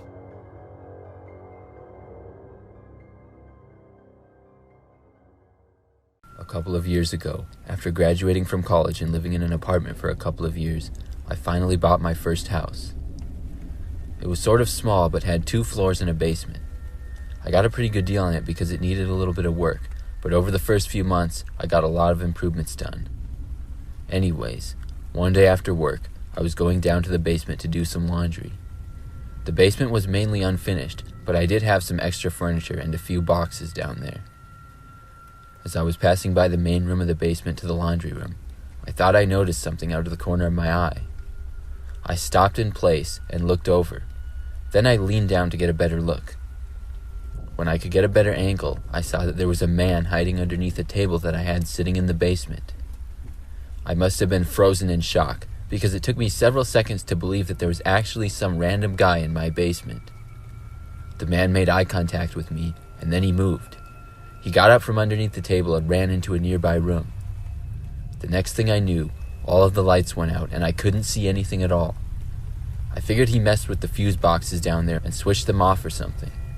I literally couldn't see anything at all. And unfortunately for me, I had left my phone upstairs charging and couldn't use anything as a flashlight. I was probably about 15 or 20 feet away from the stairs, and I wanted to get out of the basement as soon as I could. I started to slowly walk in what I thought was the direction of the stairs. It was very quiet down there. Then I heard noises of moving coming from a ways away, but I couldn't tell exactly where. I didn't know who this guy was in the basement with me, or how he got in my house, but I was terrified at him possibly being dangerous. I quietly moved a bit faster towards the stairs, and when I thought I would be getting to the steps, I tripped on something and fell down. When I did, I heard more movement. This time it sounded like the guy was closer to me. I decided to crawl to the stairs, and I constantly felt around for the steps. Soon I was able to find them, and I began crawling up the stairs on my hands and knees. At last, I felt myself reach the door to the upstairs. Then I began to stand up to open the handle. When I did, I felt my right ankle suddenly get grabbed. Whoever it was had grabbed my leg and pulled me back to the ground. Then we started to go back down the stairs. As this happened, I desperately kicked my legs around as fast as I could. I could feel the man grabbing at my legs and trying to get closer to me. I could feel the man grabbing at my legs, trying to pull me down. I was able to get one really good kick in, and it seemed to get him in the head. I felt his grip loosen, and I quickly kicked away and stood back up, then opened the door. I wasted no time in shutting the door behind me and running to grab my phone. Then I ran out the back door to the house and called the police. I didn't stop running until I was off of my property and in the street. The police said they would have someone there within a few minutes. I continued to move away from the house though, because I didn't want to take a chance on seeing the man again. I didn't even care if he left. When the police arrived, sure enough, the man was gone and my front door was left open. I don't know how the man got in my house or what he was doing down there, but those were probably some of the scariest moments of my life that day. I was very careful to always lock my doors after that, and I only lived in that house for a few more months before moving.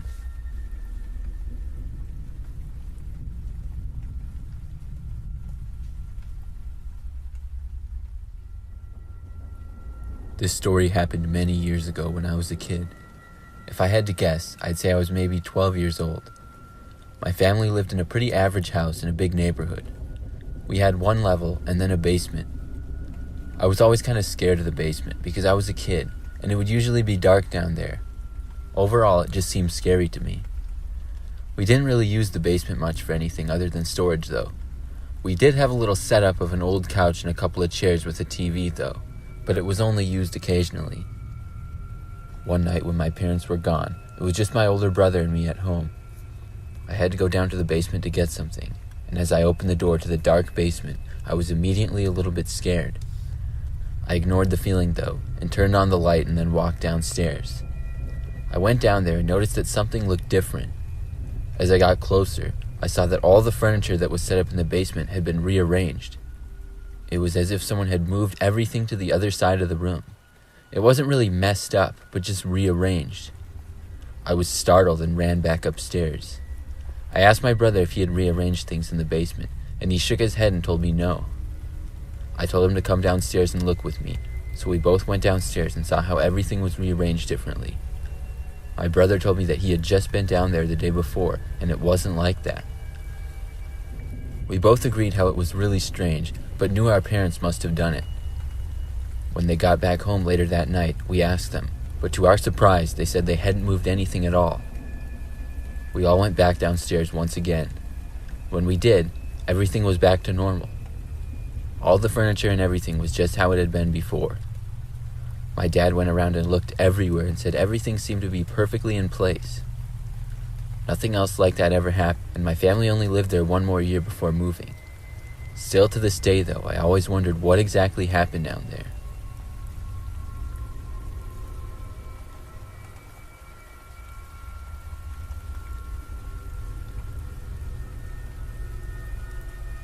A few years ago when I was in high school, I used to get home and play video games almost every day.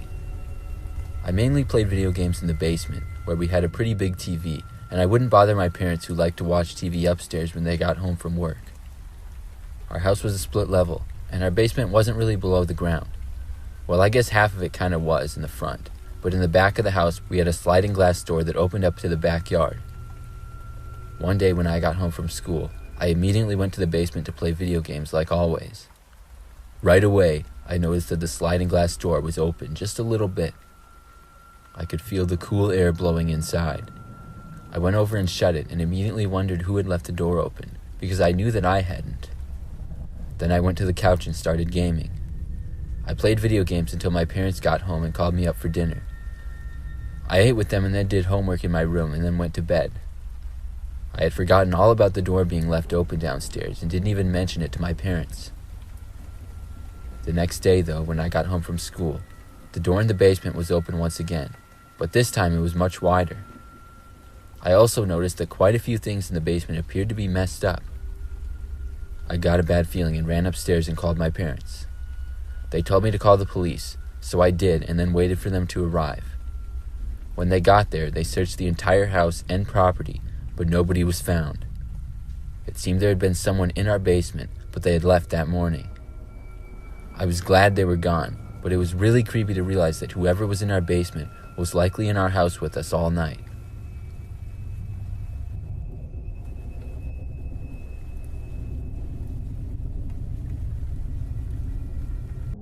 September 4th of 1978 was an exciting day for Scott and Amy Fandell, as their Aunt Kathy was coming to stay with them for a few days in their small Alaskan hometown. The children's father wasn't in the picture anymore, and their mother, Margaret, was not only looking forward to seeing her sister, she was greatly relieved to be getting some help around the house. Yet little did they know, their lives as they knew them were about to change forever. When Kathy arrived in the early evening, both she and Margaret took 13-year-old Scott and 8-year-old Amy down to a local bar and arcade named Good Time Charlie's, letting them binge on soda and video games until just before 10 p.m. When the two women announced their bedtime, the children protested, but eventually allowed themselves to be driven back to the small log cabin where they lived. However, Margaret and Kathy weren't quite ready to call it a night, and after dropping the kids back at the cabin, they decided to return to Good Time Charlie's to continue drinking. Shortly before departing, Margaret told her children not to stay up too late and that they'd be back sometime after midnight. Kathy then told Scott to lock the door once they departed, and in reply, Scott apparently laughed. It was later established that he laughed because the door's lock was broken, and despite his insistence that she have it fixed, his mother had neglected to do so. Once their mother and aunt were out of sight, the Fandell kids decided to sneak over to their neighbor's place, the Luptons, to play with their 5 kids. It's not clear what a bunch of kids were doing out so late on a Monday night, but one of the neighbor kids later reported that nothing seemed amiss with the Fandell kids, who were happy and relaxed when they came over to visit. They stayed there until the noise got too loud, at which point the Lupton's mother emerged to corral her children indoors. She then shooed the Fandell children back to their cabin and told them to stay indoors. She later stated that she believed the children had obeyed her commands and returned to the cabin, and a passerby confirmed that lights were on at the Fandell place when they walked by at around 11:45 p.m. These lights were apparently switched off when Margaret and Aunt Kathy arrived home sometime between 2 and 3 o'clock in the morning. When they entered the cabin, they found a pot of water boiling on the stove. On a nearby countertop, a package of macaroni and a can of tomatoes lay untouched. The women apparently took the pot of water off the stove before clearing away the food, but at no point sought out the children to chide them for doing something so dangerous without parental supervision. It was later implied that the women were so drunk that they didn't want the kids to see them in such a state.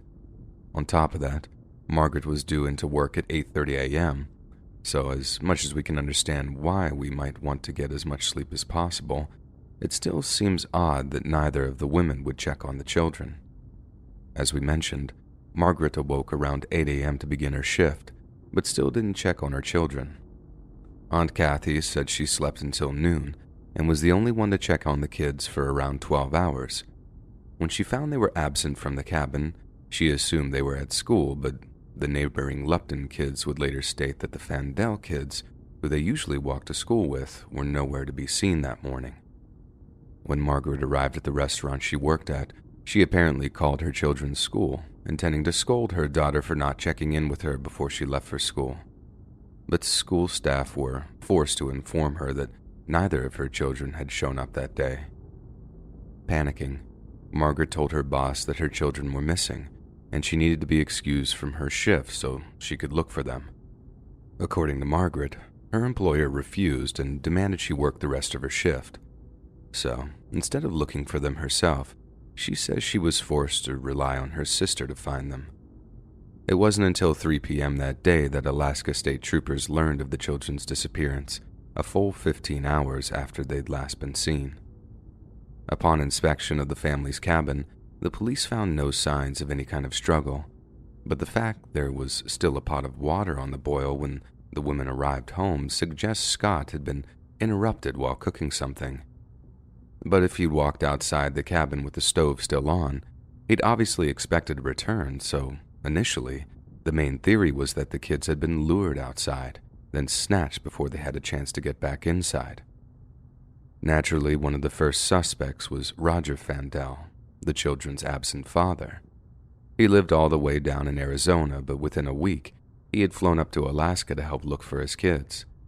He cooperated fully with the police investigation and was subsequently ruled out as a suspect. Police established that Roger and Margaret's marriage had broken down due to alcohol abuse on Margaret's part and infidelity on Roger's, and at no point did police deem Roger a danger to the children's well-being. Yet Margaret and Kathy, as well as a handful of their blood relatives, seemed to insist that Roger was somehow responsible, given that his Uncle Herman was a vocal proponent of taking the kids back by force. This Uncle Herman was later questioned by police, and although he was honest about having said such melodramatic things, he too was cleared of responsibility. The police were so convinced Herman was lying that they actually dug up his backyard, but not a shred of evidence was found. One witness claimed to have seen a black sedan speeding away from the cabin in the middle of the night, with the driver and passenger being identified as 2 carnival workers. They were indeed working at the Alaska State Fair on the day the children went missing, and had moved on the next day, but it was later confirmed that Margaret had let the men stay at her home for a single night just a few weeks prior. They were mostly definitely aware of children and definitely had access to the children, yet despite remaining suspects, the 2 carnival workers were never fully charged with either kidnapping or murder. Following her children's disappearance, Margaret Fandell became deeply depressed, and this only exacerbated her problems with alcohol. 2 years following her children's disappearance, Margaret left Alaska behind, abandoned the very place she had once sought solace in. Shortly after she left, the cabin she and the children lived in was burned down under mysterious circumstances. In 1980, Margaret remarried and sobered up, later stating that she prayed daily that the children would be found alive and well. Her ex-husband, on the other hand, firmly believes his children are deceased, saying that if they were still alive, then surely they'd have made an effort to contact him in the 4 decades since they'd disappeared. Margaret's brother Terry had made a handful of bizarrely specific claims since their disappearance, such as stating that Scott was murdered, but that Amy is somehow still alive. He's also stated that he believes her to be living in Anchorage, Lompoc, California, or Drummond in Montana. Terry has never fully explained why he believes his niece is living in such a specific place, and we're only left to imagine how he's come to such conclusions. Yet the question remains, what happened that caused the children to vanish that night that they were left alone? And if someone took them, who was it?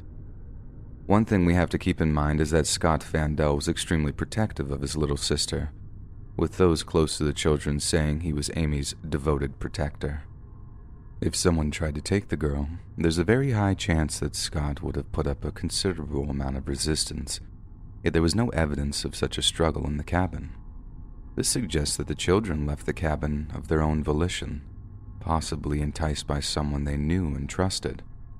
There's also the little detail of the cabin's lights, which were apparently switched on at around 11:45, but switched off a few hours later when Margaret and Kathy returned from Good Time Charlie's. Like most children, Scott and Amy were said to be scared of the dark, so either they'd turn them off knowing they were unlikely to return, or someone else had done so. There's also the possibility that Scott and Amy simply walked off into the forest and died of hypothermia, but not a single shred of their remains had been found in the years that followed, and even if they'd succumbed to the cold and been eaten by wild animals, at least a few scraps of bone or clothing would have been left behind. So if someone actually visited the cabin and took the children, who might have the motive to do so? As we've already mentioned, the number one suspect would obviously be the children's biological father, Roger. One of the reasons Roger and Margaret's marriage had broken down was her excessive drinking, so there's a chance that Roger viewed her as an unfit mother and viewed their abduction as a kind of rescue. His surprise visit might have excited the children so much that they remembered to turn the lights out but forgot to turn off the stove, especially if their father told them they needed to leave as quickly as possible. But why would Roger resort to abduction over some kind of appeals process? Well, it came out years later that Roger wasn't actually Scott's biological father, only Amy's, so it's highly unlikely that he would have won any kind of custody battle. But how would Roger have known the children would be alone that night? Sure, he lived down in Arizona, but that doesn't mean he didn't travel up to Alaska surreptitiously, watching the cabin for the right time to make his move before disappearing the children completely. And I do mean completely because if Scott and Amy are still alive, they'd be well into their 50s by now, having forged entirely new identities over the years, presumably with the help of their father. They'd have gone to school, maybe even college, started employment, maybe a family too, all without ever being detected. It's a plausible theory, but even saying it out loud brings it into disrepute. Sure, the kids might keep their mouths shut to spare their father any legal repercussions, but to remain totally incognito for 50-something years would be extremely difficult, and therefore highly unlikely. And so, we're forced to look elsewhere for the most probable explanation. Then, even as unlikely as it seems, we have to consider the possibility that Margaret and Kathy are responsible for the children's disappearance. The fact that Margaret claims she left her children home alone so she could carry on drinking shows just how reckless she was, even in a small town where she felt they were safe. What's more, Margaret's story is so inconsistent and nonsensical that it makes all the sense in the world to view her with suspicion. Drunk or sober, she completely neglected to check on her kids, either when she arrived home or before she left for work, then had the nerve to call Amy's school to scold her for not checking in. Then there's the issue of her boss refusing to let her leave work after finding out her children were missing. This never once had been corroborated, and no matter how troublesome her financial situation was, the idea that a mother might be content to just sit and work while her kids were in danger is extremely doubtful. However, some say these same financial troubles motivated Margaret to sell her children into a black market adoption ring, and even that her second trip to Good Time Charlie's was an effort to gain some liquid courage for what was to come. That would definitely explain the lack of a struggle, and the complete lack of any evidence regarding their whereabouts almost completely rules out the possibility of them being killed by their mother or their aunt. Maybe one day we'll read a news story in which one of the Fandell children finally comes forward. Maybe we're only one regressive hypnosis session away from an internet-breaking headline. But it seems more likely that the truth is Scott and Amy's disappearance will forever remain a mystery. And in the absence of any definitive explanation, we find ourselves considering the most cynical of possibilities.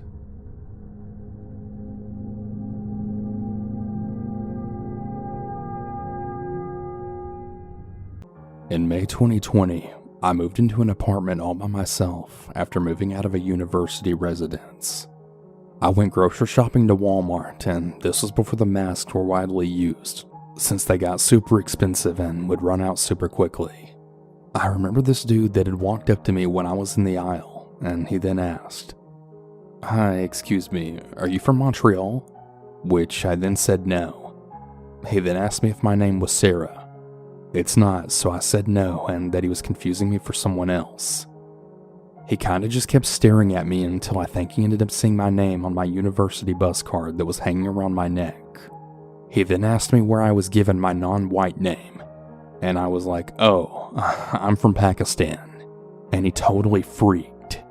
He seemed weirdly happy, as I guess he was from India and had found a person who could speak a language similar to his. After that, I had remembered that I had forgotten my wallet at home and went to the other part of the store, then excusing myself and calling a friend. Anyway, so I guess this dude had enough information to stalk me online for over a year and has proceeded to try and add me pretty much everywhere. Despite me blocking him, he just made new accounts. Turns out he's a really big fan of me. That's what he said anyways. Long story short, I told the police, and they of course did nothing since the guy hasn't actually physically hurt me, nor have I seen him in public again. Just the occasional friend requests and message requests on Instagram and Facebook. The last time he tried to add me, which was last month I believe, I ended up telling him off and told him that the police knows all about him.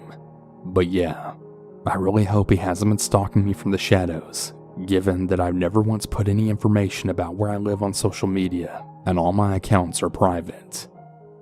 Some people just really have issues.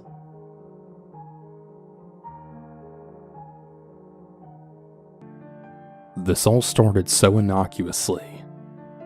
I'm an actor and physique bodybuilder trying to make it into jobs into modeling and acting.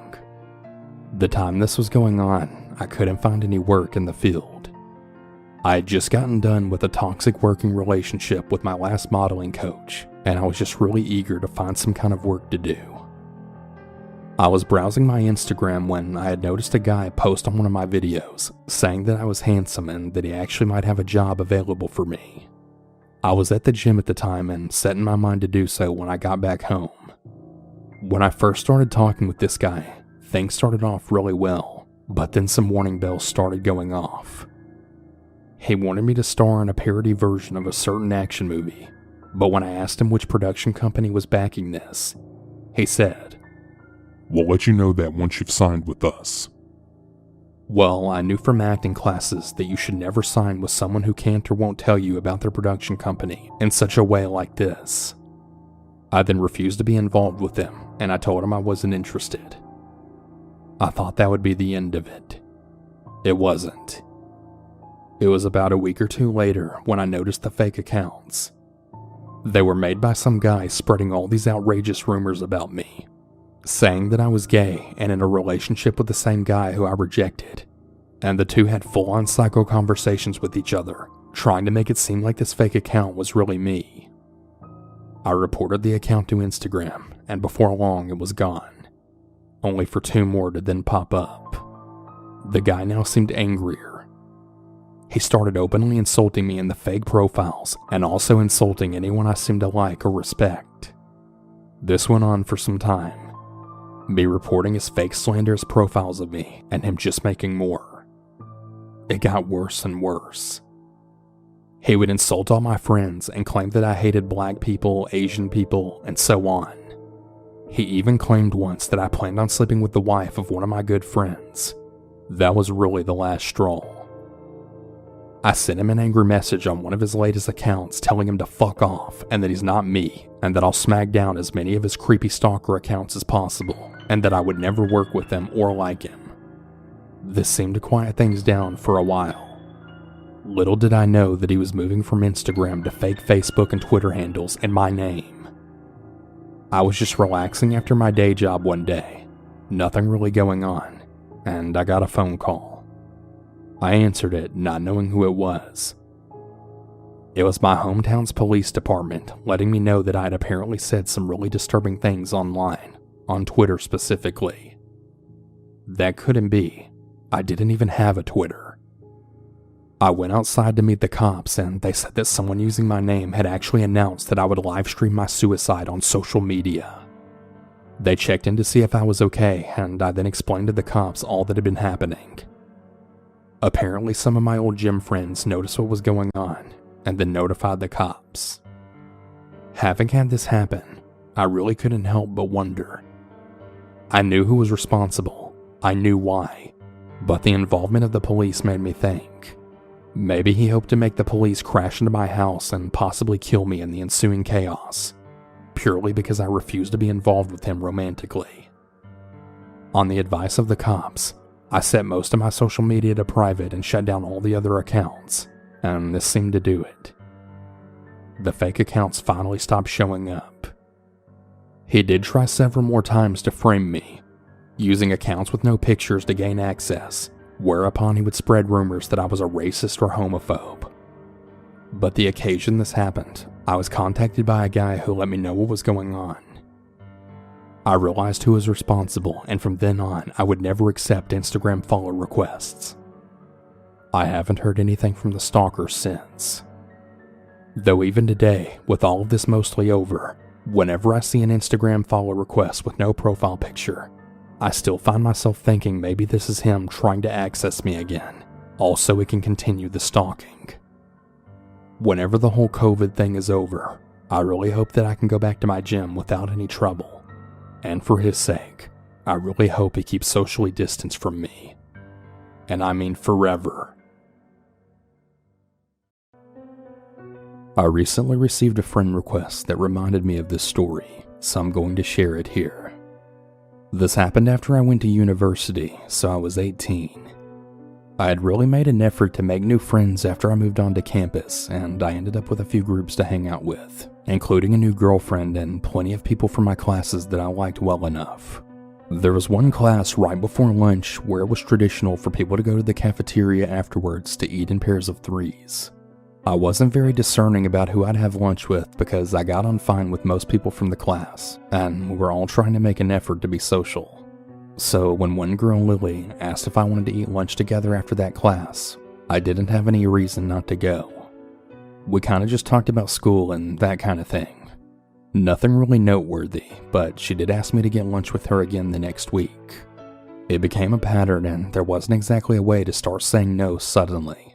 It was fine, but it did mean that I lost the chance to eat lunch with anyone else on those days. In hindsight, I suppose that was the point.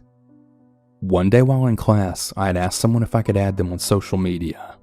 This happened right in front of Lily. I saw her face jerk towards me from a couple of seats over. It was such a sharp reaction that it was really hard to ignore, and I still remember it. By the time I got home later that day, Lily had sent me a friend request. No friends in common. I really don't know how she knew my last name.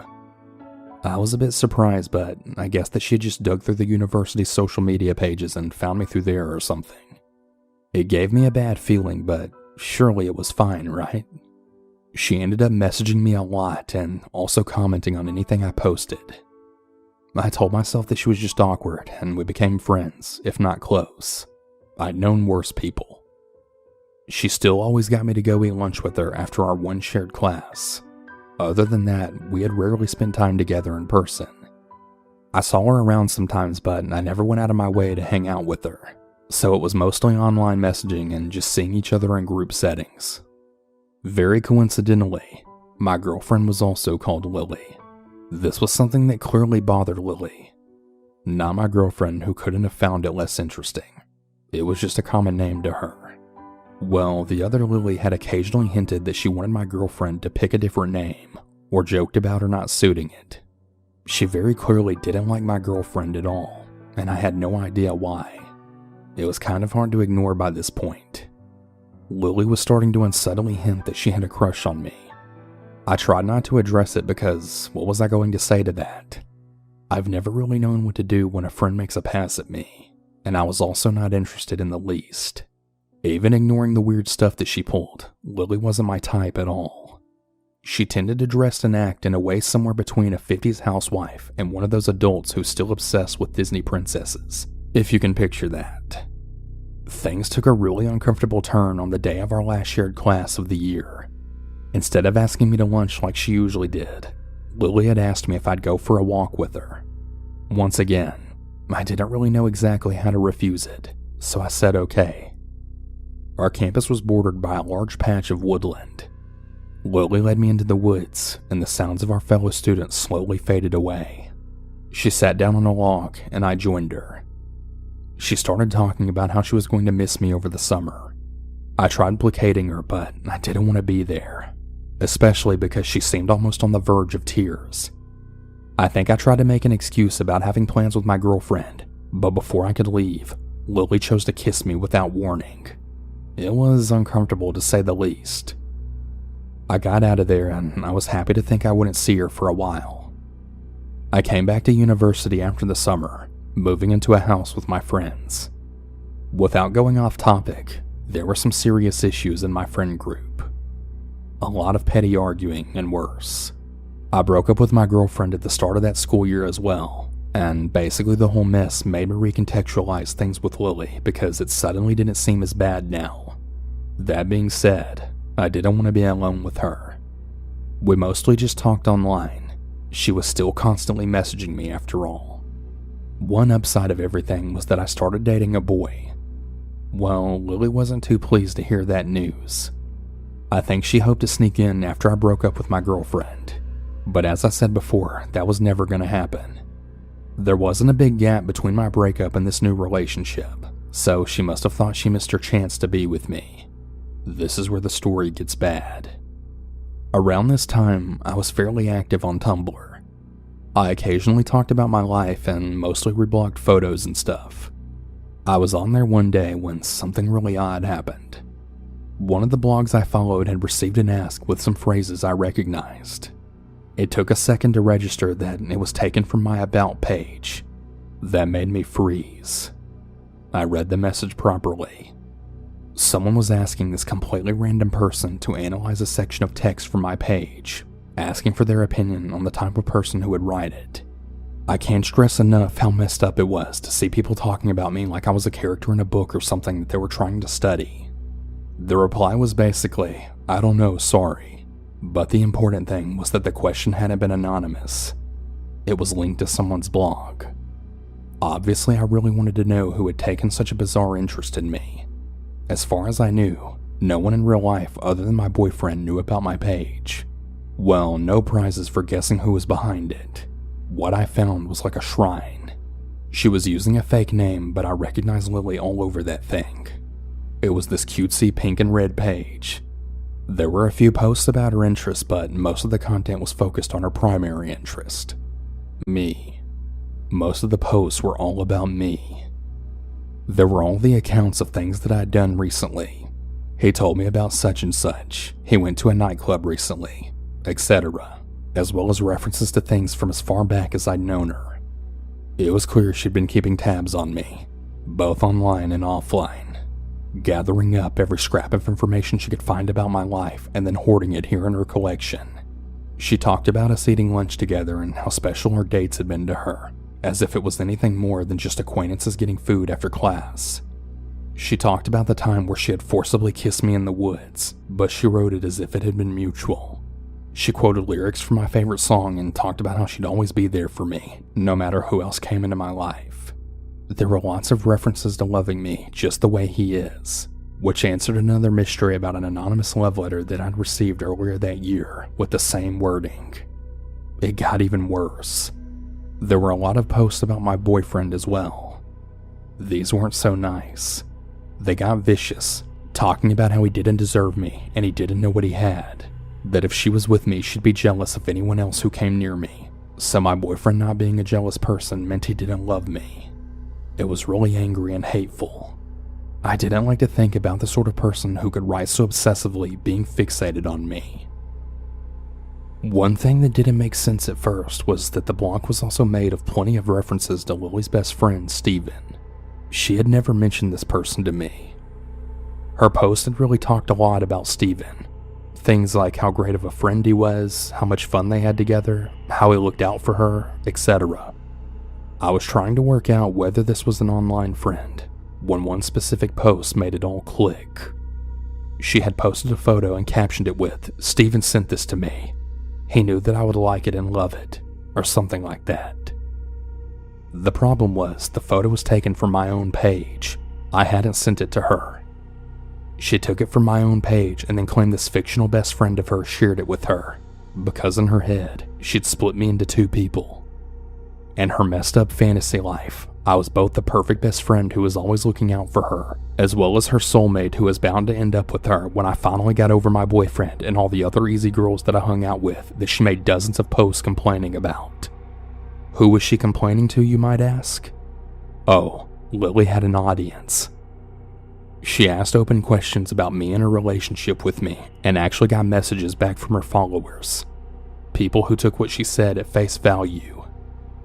I saw a bunch of random people agreeing with this stalker that my boyfriend didn't deserve me, and that we were bound to break up soon so I could be with Lily, the person I was clearly supposed to be with.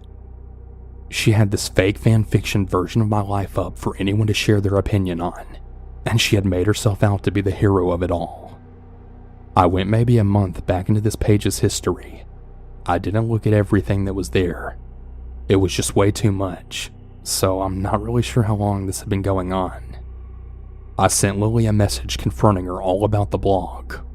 She said nothing. I really can't stress how weird it was to have found pages and pages dedicated to me, with her talking about how she was in love with me and would make absolutely sure we ended up together, slamming my boyfriend and building a fantasy life with two different versions of me in it that she clearly believed to be real, then acting like it hadn't happened. She said nothing. She didn't address it, she just changed the subject. Even after I pushed, it was like she hadn't even registered what I said. I've never seen anything else like it in my life. She deleted the page, of course, or at least changed the name and hid it so that I never found it again. It wasn't the end, though. I wasn't going to hang out with her anymore, but we were still shoved together in classes, and she had started to actually scare me with what she might do next. I'm kind of a paranoid person. Knowing someone was obsessively keeping track of me for who knows how long really freaked me out. The next thing she pulled was trying to seduce my boyfriend. It was an absolutely useless attempt that really only made him uncomfortable. He told me all about it right away. What was her plan there? Did she hope to tell me that he cheated and wait for me to break up with him? Why the hell would I want her after that? Well, when that didn't work out for her, she then tried hitting on 3 of my other friends. None of them took the bait. She ended up dating one of my former housemates for a while, but she made sure to send me messages while they were together, letting me know that she'd rather be with me. Yeah, no thanks. Lily made sure to stay in my life the whole time I was at university. There was actually a time when I tried to pull away from her, and she ended up starting rumors about me and damaging a career opportunity that I'd put a lot of work into. I don't know what else she did behind my back, but it really made me realize that it was safer to let her think that she was a part of my life, all while ignoring her, rather than doing something that would cause her to get angry. After I graduated, Lily still wanted to spend time together, but I knew I didn't have to now. I made excuses about work, and I barely even talked to her after that point. I almost entirely stopped posting on social media that I knew she knew about. Of course, she didn't give up that easily. She tried to start conversations, asking me to meet up with her, attempts that I usually ignored. I really didn't like to think that she was still tracking me online, but she probably was.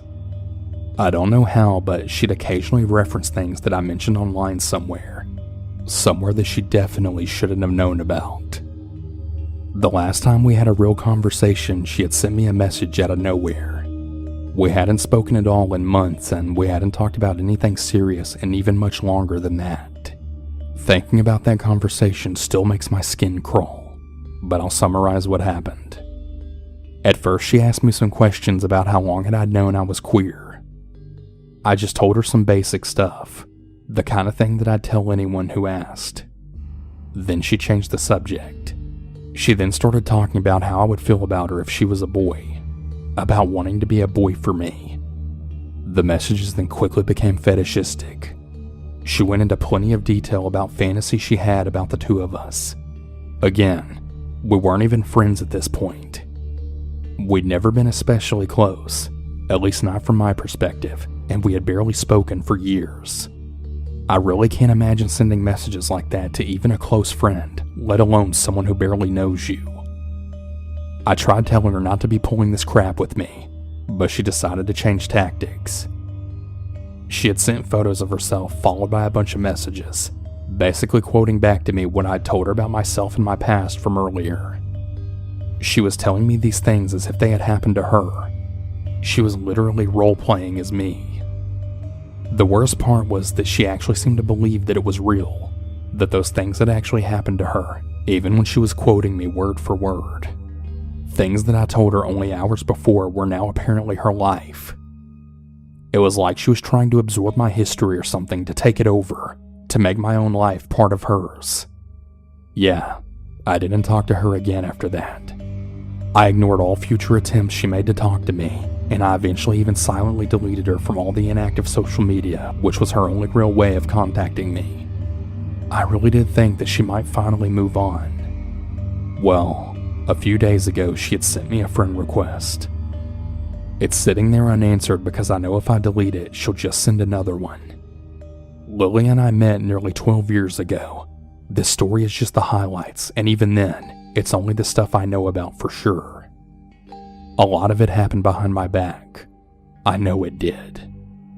So girl who spent 12 years obsessing over me, fetishizing me, stalking me, and harassing me, I really hope to never hear from you again. The sick and twisted fantasy life you built for me for the two of us in your head is the only place you'll be seeing me anytime soon.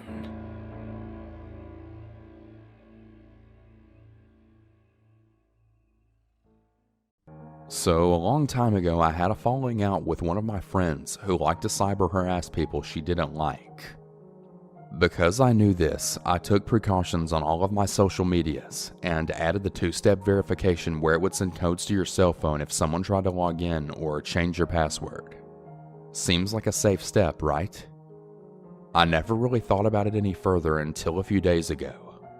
I get an SMS text from a random number that addressed me by my full first name. It freaks me out a little because the spelling of my first name is pretty uncommon from where I'm from. No big deal. Maybe it's just an old friend who changed phones. I gave the classic, "Who dis?" back at them, to which I received an even stranger text back. "Oh my goodness, it's you. Are you 18? I have something I want to cash app you." Well, that's weird, I thought to myself. Probably just some scam to hack my cash app. I said again, "Who is this?" I never received a text back from that number. No less than 5 minutes later, I get 3 calls and 2 spam voicemails from different and unrecognized phone numbers. Then I get a text telling me to pick up the phone and saying my name. Now, that's pretty alarming. I immediately took screenshots and I had my boyfriend call from his phone, but no luck. I blocked the number and I hoped that was it.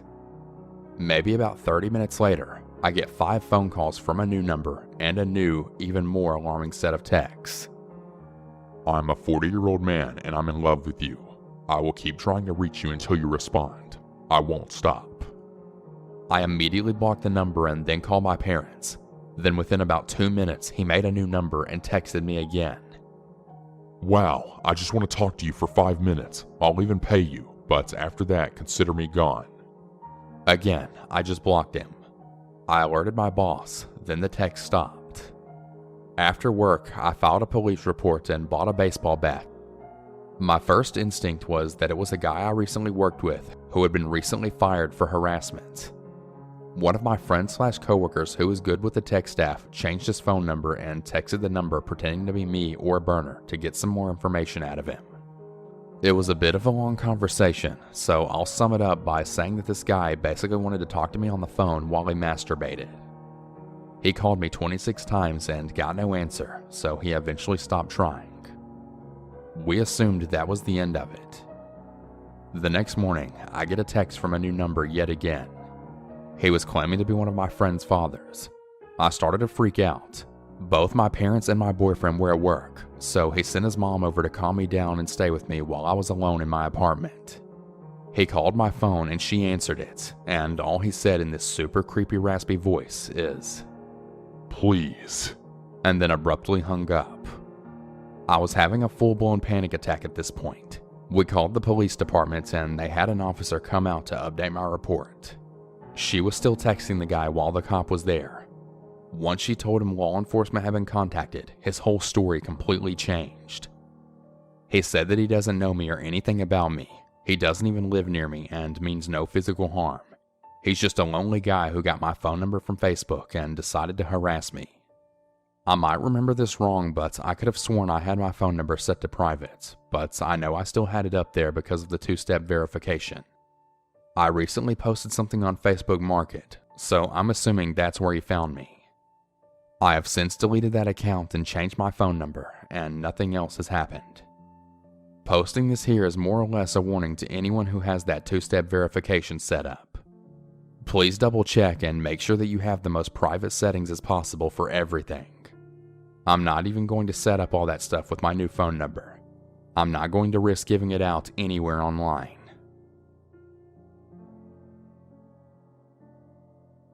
This started towards the end of my 8th grade year. Basically, my friend had this guy who was following her Instagram, and he would comment on all of her posts telling her how pretty she was. Now, that wasn't super weird, but we found it kind of creepy because this dude was obviously in his late 50s, and she was only 13. He also started messaging her every day. Not anything overly creepy, just mainly small talk at first. Eventually he finds my page and starts commenting on it, but I don't post pictures of myself online much, and basically all of it was just doodles and pictures of my dog. Now, this guy's account also mainly consisted of art, and most of it was actually pretty good, so I didn't really mind him commenting on my art at first. Eventually though, he also started messaging me and trying to talk to me as well. Now, I have pretty bad anxiety and I hate coming across as mean. So I wouldn't really respond with words unless he asked me a direct question. Mainly what I did was just send a heart or a smiley face. Stupid, I know. So this continues for a few weeks, and I learned that this guy can randomly blow up. I learned this because I had responded to a message from him asking my age, and I told him I was 13, and then I put my phone down because I had to do the dishes. When I came back to my phone, I had like 10 messages from him asking why I wasn't responding, and also telling me that he was joking. I was super confused at first at what he could have sent that would have made me mad.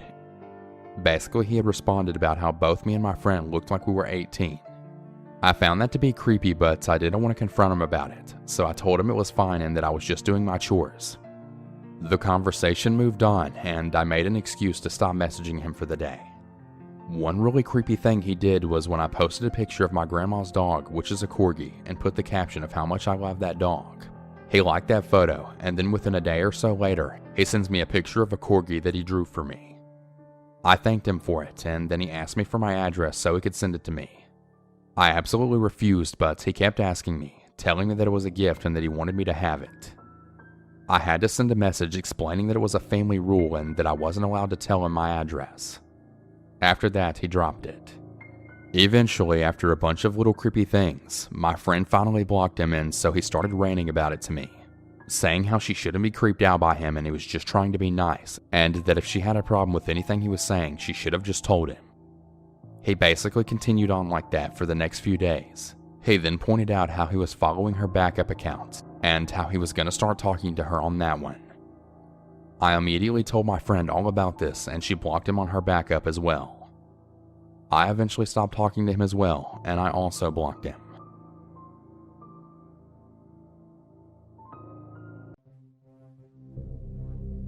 I love to adventure. I've been to almost all 50 states. I've seen my fair share of diversity within nature and people. My main reason for travel is to explore the wilderness. Sometimes I will backpack in the Rocky Mountains, drive through national parks, and then drive through the desert. Growing up on the East Coast, I didn't get to experience the desert much, so I tend to favor the desert drive over the mountainous drive. I've been doing this for a couple of years now, and I haven't experienced anything too odd in the desert other than the sheer feeling of loneliness. My favorite time to drive through the desert is at night, because the stars majestically illuminate the terrain. About a month ago, however, I saw more than just sand and stars on this particular drive. I was driving through the desert in Arizona. Nightfall was closing in on me, which was one of the best times. The sunset across the desert brought me to a whole new place. Sometimes I would even camp out in my car, because in a sense, I loved how alone I was out there. Normally I would bring my dog with me, but my parents were in town, so I was all alone this time. Again, with nightfall approaching, I didn't know whether I should camp out or keep driving home. I figured my parents would want to see me, and I was only about an hour from the house, so I continued through the quickly darkening desert. If any of you have ever been through the desert in Arizona, you would know that you occasionally see horses and other animals along the side of the road. So seeing figures on the side of the road in the middle of nowhere isn't anything out of the ordinary. About 45 minutes from my house, my high beams pick up on a different figure. It looked like a person. Being the generous person that I am, I pulled over to see if anything was wrong. As I approached, I noticed the person wasn't moving at all. They were just sitting upright. They didn't seem to notice that I was even there. His head never turned. "Are you okay?"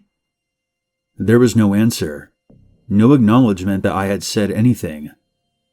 The man was poorly dressed, rather pale, but surprisingly clean-shaven.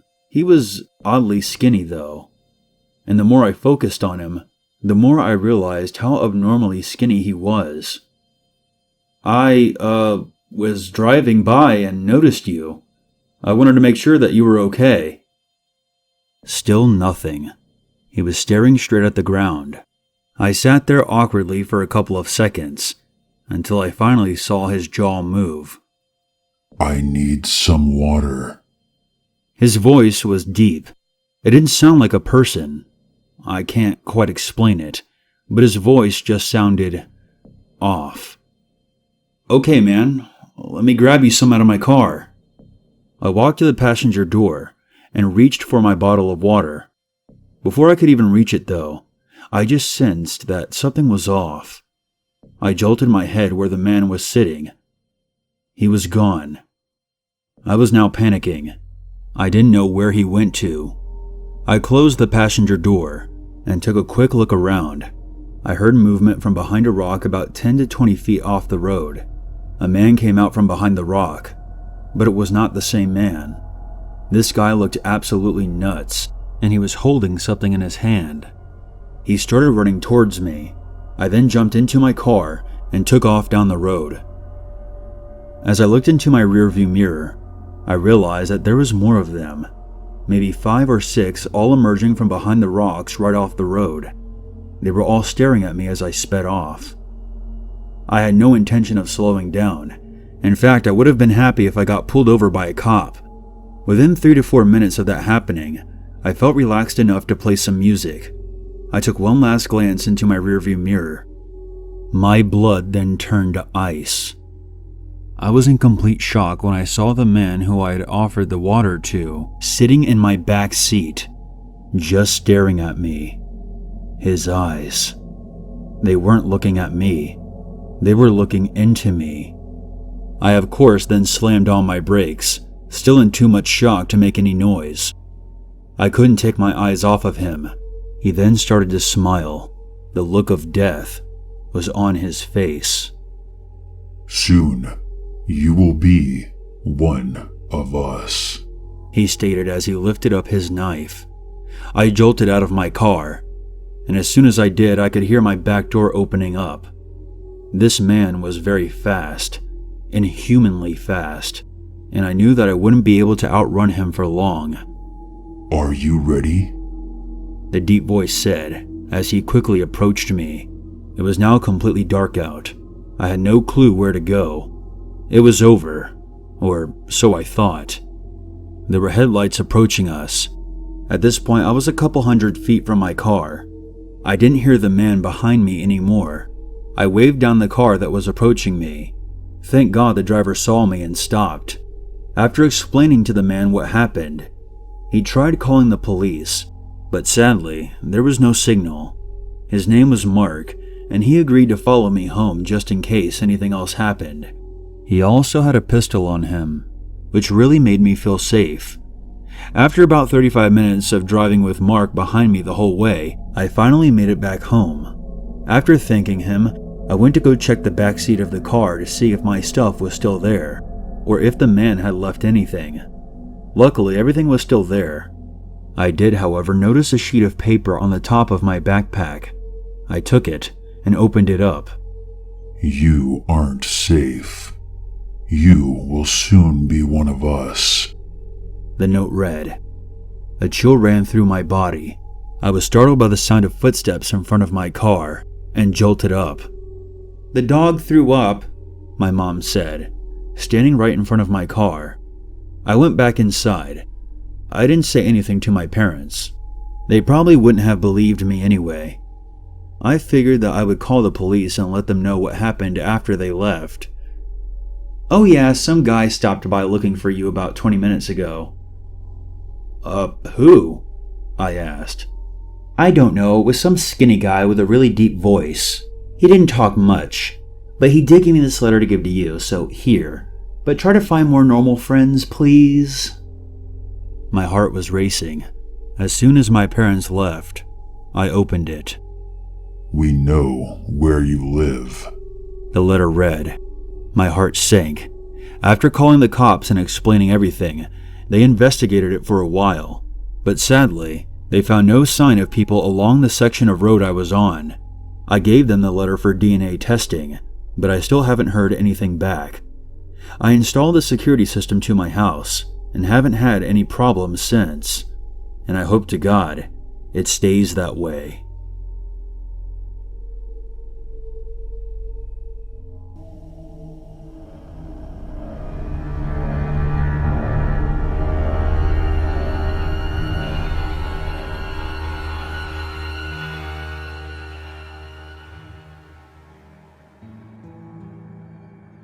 There is a single stretch of I-70 in Utah between Salina and Green River, over 100 miles with no services, no hotels, no restaurants or gas stations of any kind. There are only some viewing areas where you can pull off the road. It's a hell of a drive, and don't get me wrong, those Utah mountains are stunning in the daytime, and at night, you have one of the clearest views of the stars you can find. But 100 miles is a long way to go, especially at night. Anyone who has driven that stretch of interstate can tell you, it's not very busy, even during the day.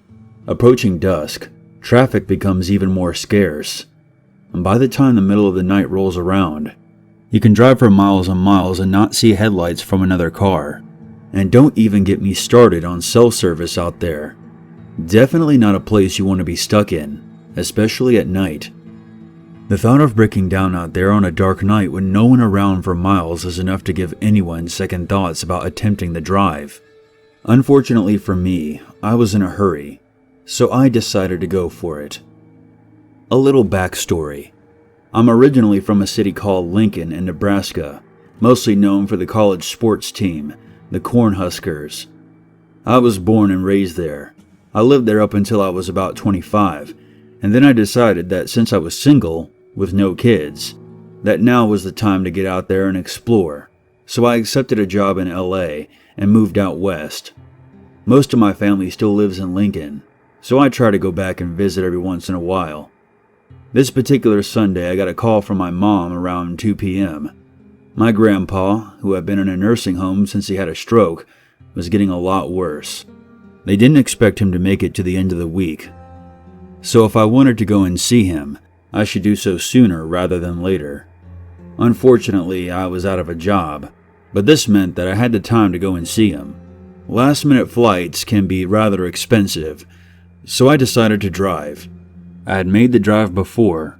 It certainly wasn't fun, but it was a much cheaper option, and I figured I should try and drive all the way through. And luckily for me, I had gotten my car serviced a couple of weeks prior. 2 hours later, I was packed up and on the road with my dog, Chance. It was a pretty uneventful drive for the most part.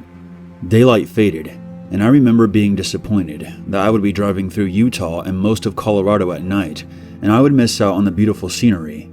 I love looking at the stars, but it's hard to enjoy them when you're driving 80 miles per hour.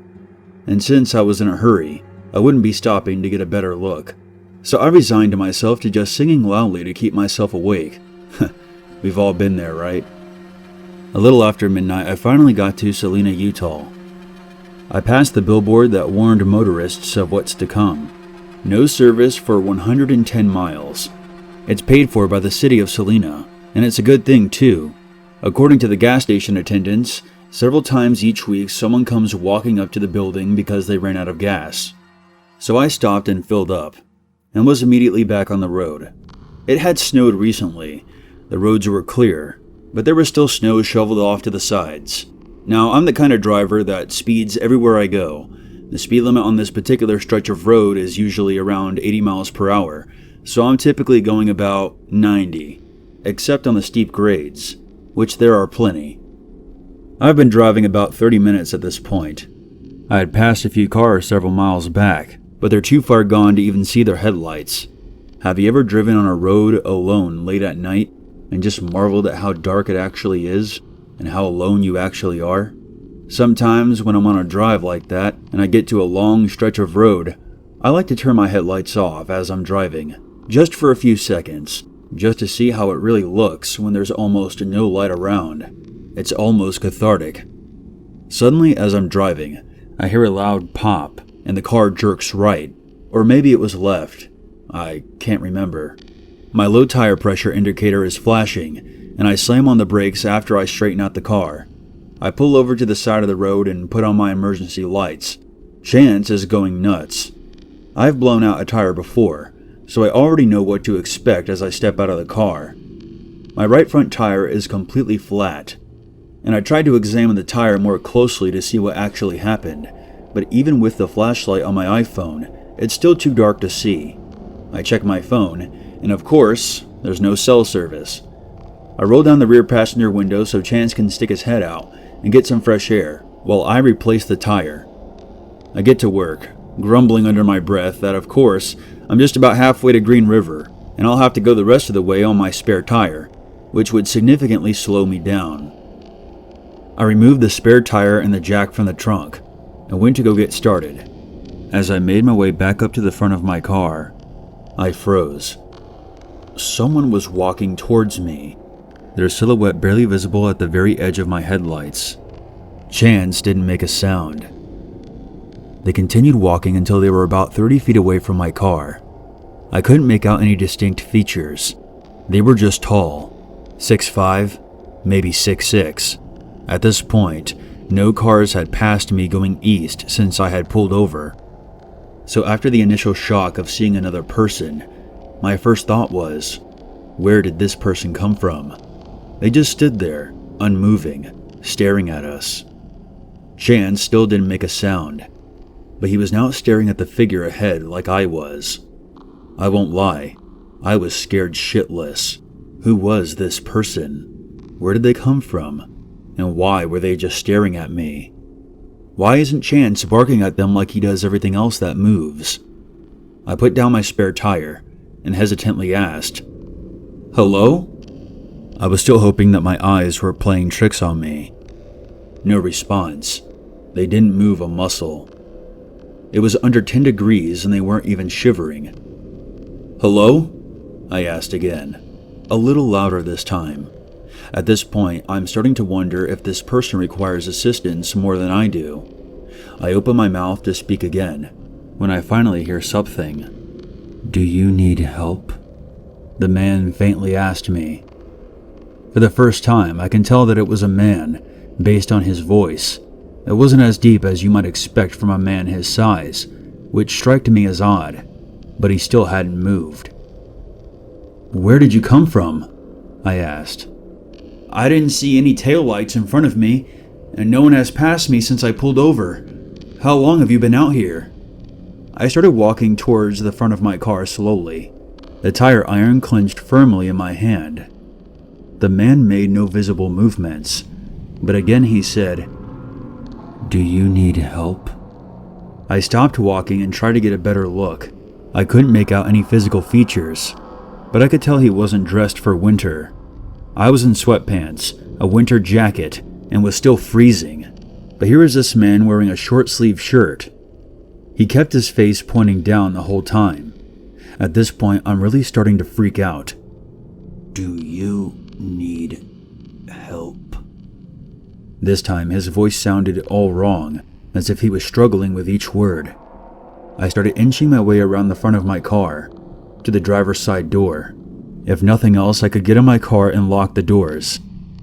I still had my tire iron, but I never thought of myself as a physically impressive person, and I knew that if it came down to it, this tire iron may not help me overcome the difference in stature. He spoke again. "Do you need help? Do you need help?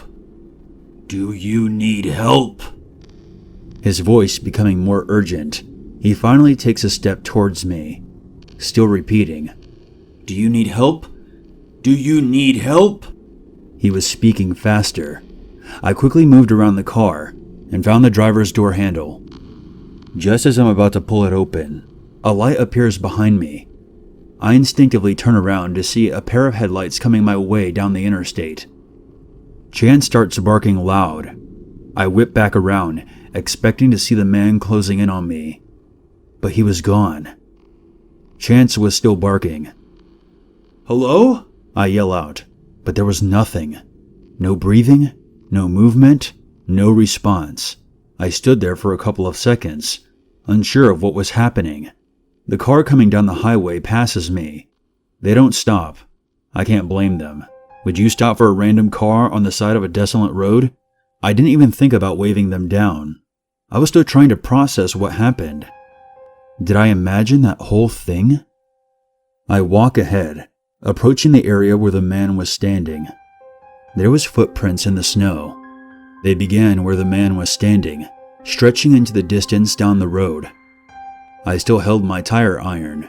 I turned on the flashlight on my phone and followed the footsteps. They went for about 10 feet, then turned. They went right off the road to the south and disappear No, I'm not stupid enough to go following footsteps through the Utah wilderness in the middle of the night. But damn it, I was curious. More headlights coming up from behind me brought me back to my senses. I went back to my car, changed the tire, and was back on my way, albeit at a much slower pace. The rest of the trip was as uneventful as the beginning, and I didn't feel the need to mention the encounter to anyone. Sure, it was freaky, but I still wasn't altogether convinced that I didn't imagine the whole thing. It was late, and I had been driving for almost 9 hours straight. But I will tell you one thing for sure, I definitely don't want to drive that way again to find out.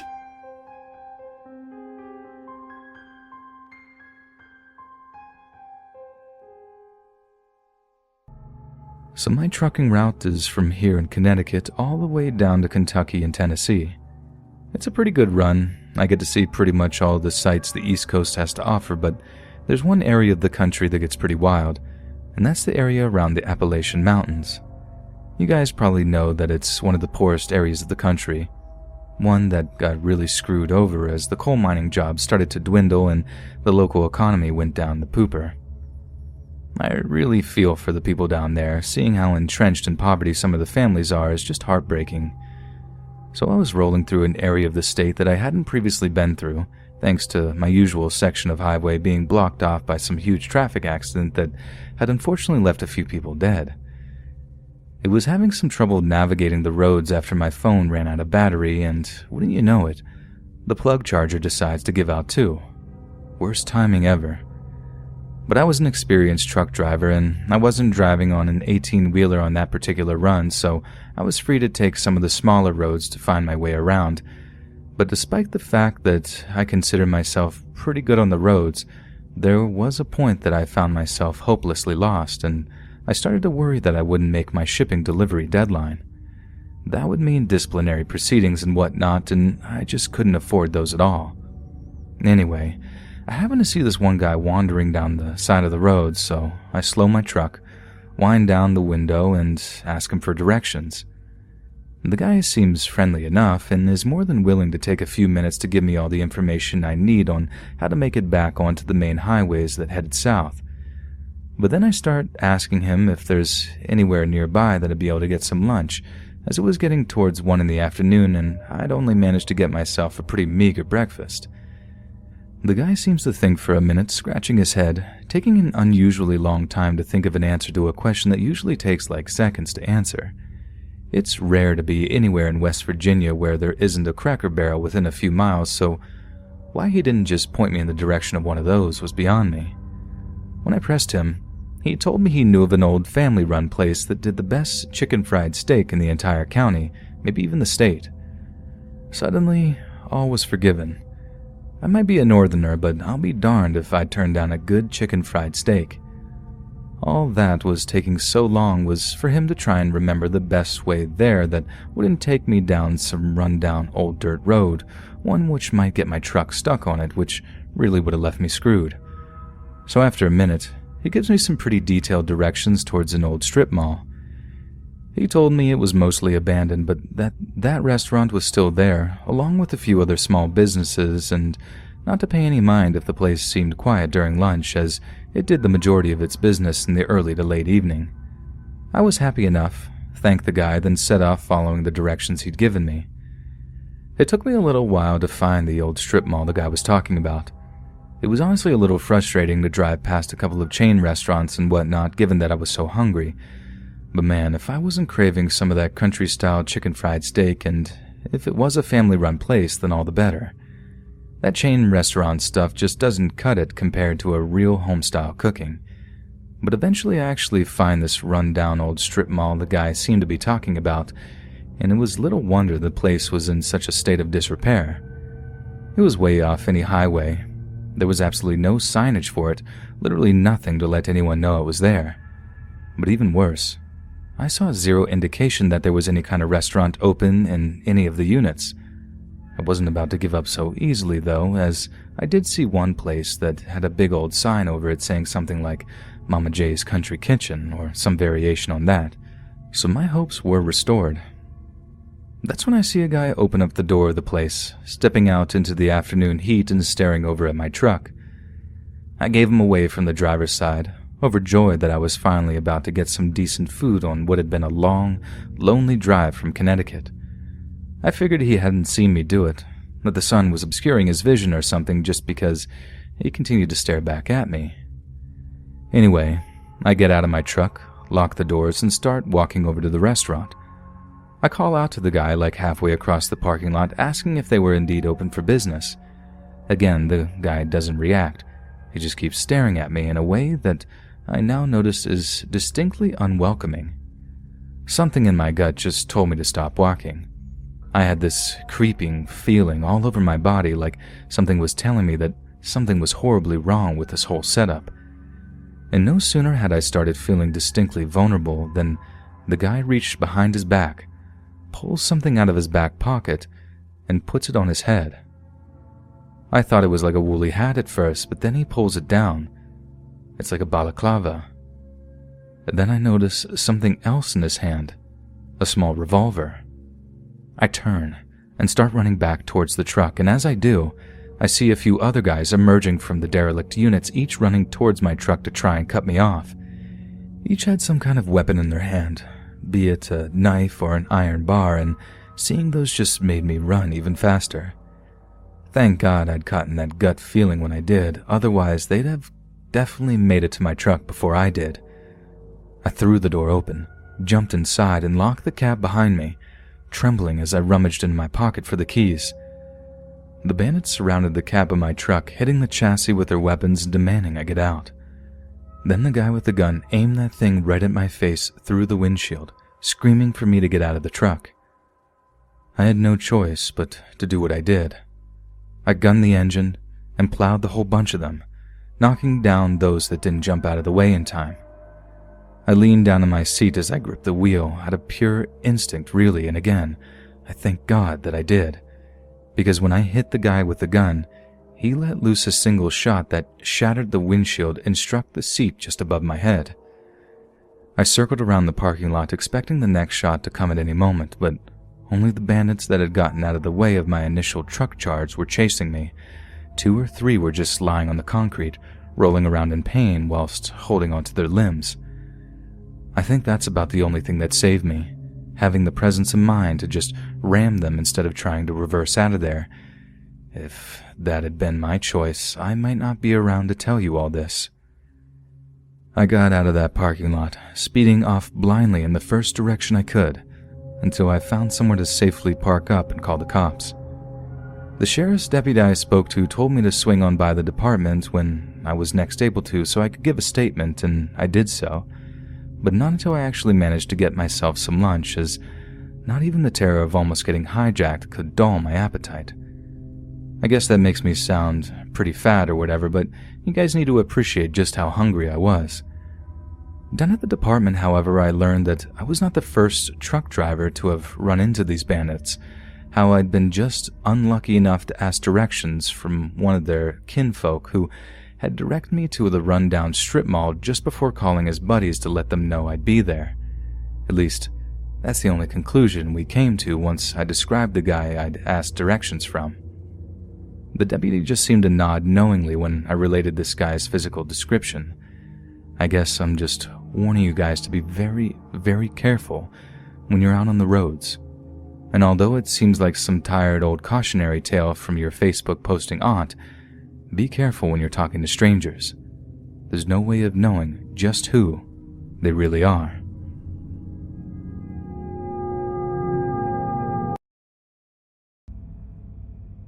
A couple of years ago, one of my closest friends relocated cross-country with his long-term girlfriend to work a job he couldn't refuse.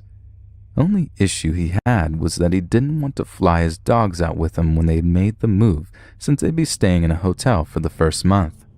He was also a bit reticent to fly them out due to health concerns for both pets. By the time he located a home to rent, he was missing his furry babies and made the request of his sister, another close friend, and myself to drive them to him in LA. Now, we are Chicago folks, so the trip would be a long one. However, with the 3 of us to foot the near 30-hour drive, it would be a piece of cake. We left early and drove long hours. Along the way, it was decided between my friend and I that we'd foot the majority of the drive ourselves, and if we needed to, we'd let our friend's sister do some driving.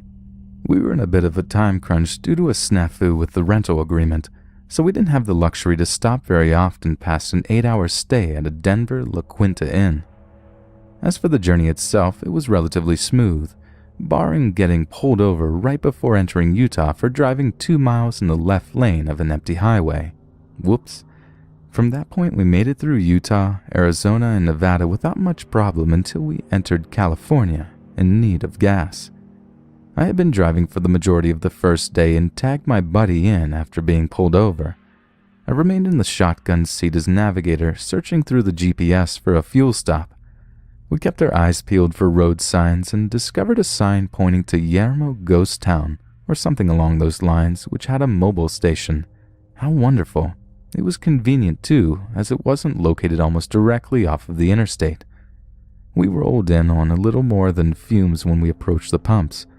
Normally we'd let the dogs out at every rest stop, but having stopped not long before then, and with both dogs sleeping snugly in the back, I decided to pump gas without anyone else leaving the vehicle.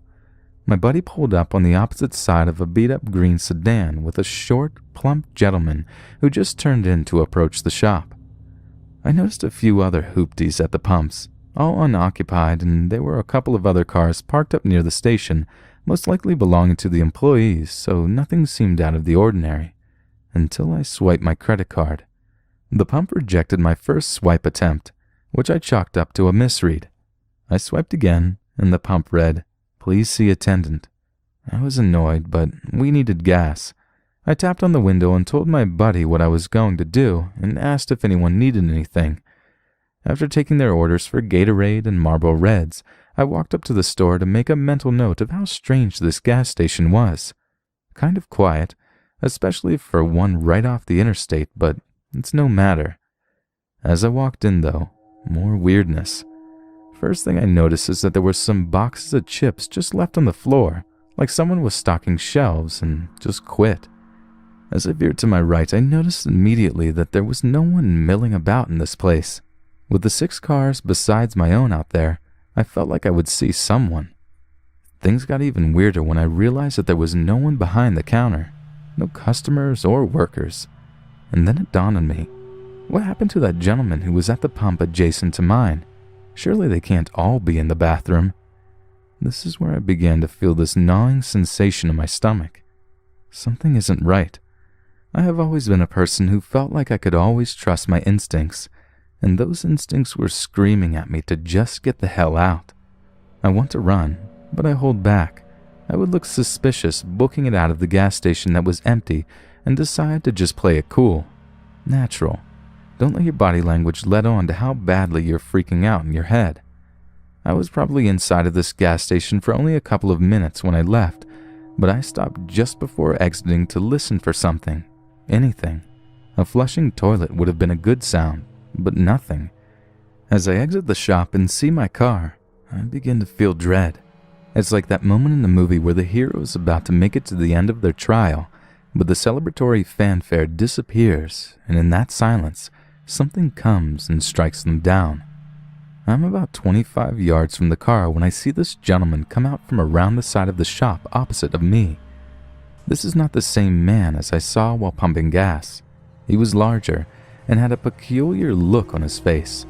And the best way I could describe it was like Nick Cage's smile from Face Off before the titular act had occurred. I continued walking towards my car, but when I turned back to look at him, he was now walking towards me with a purpose. At this point, I got the fuck back to the car with increased urgency in my step. And of course, my friend has the door to the car locked like a complete douche clown.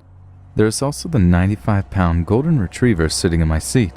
Apparently, my travel companions did not notice how freaked out I was, or the creepy gentleman still walking in my direction. I punched the window and told him to unlock the fucking door, to which he only half rolls down the window to tell me the dog was in my seat and they were afraid she'd jump out when I opened the door. I reached my hand in and threw the dog towards the back seat as hard as I could while my friend is just now realizing how freaked out I am. He started the car and drove off quickly. I took one last look back and see Nick Cage had stopped about a pump away from where we were, still with that same look on his face. We found another gas station further down the road, this time with a ton of people inside and out. After thoroughly creeping out my friends with a story as I pumped gas, we made our way back to the interstate, which meant passing that gas station again. It's been about 15 minutes since we pulled out initially, and we go silent as we notice that those very same cars are still sitting in the same spots where we had left them. After thoroughly freaking out for a few miles, I received a phone call from my credit card company about a $100 charge at a mobile station. The lady on the phone was really helpful in fixing the situation for me, and was as entirely creeped out by the situation as we were. In the end, we made it to LA and had a great vacation, but it still bothers me as to what the hell was going on at this little gas station off the highway, and what the hell was that smiling man's story.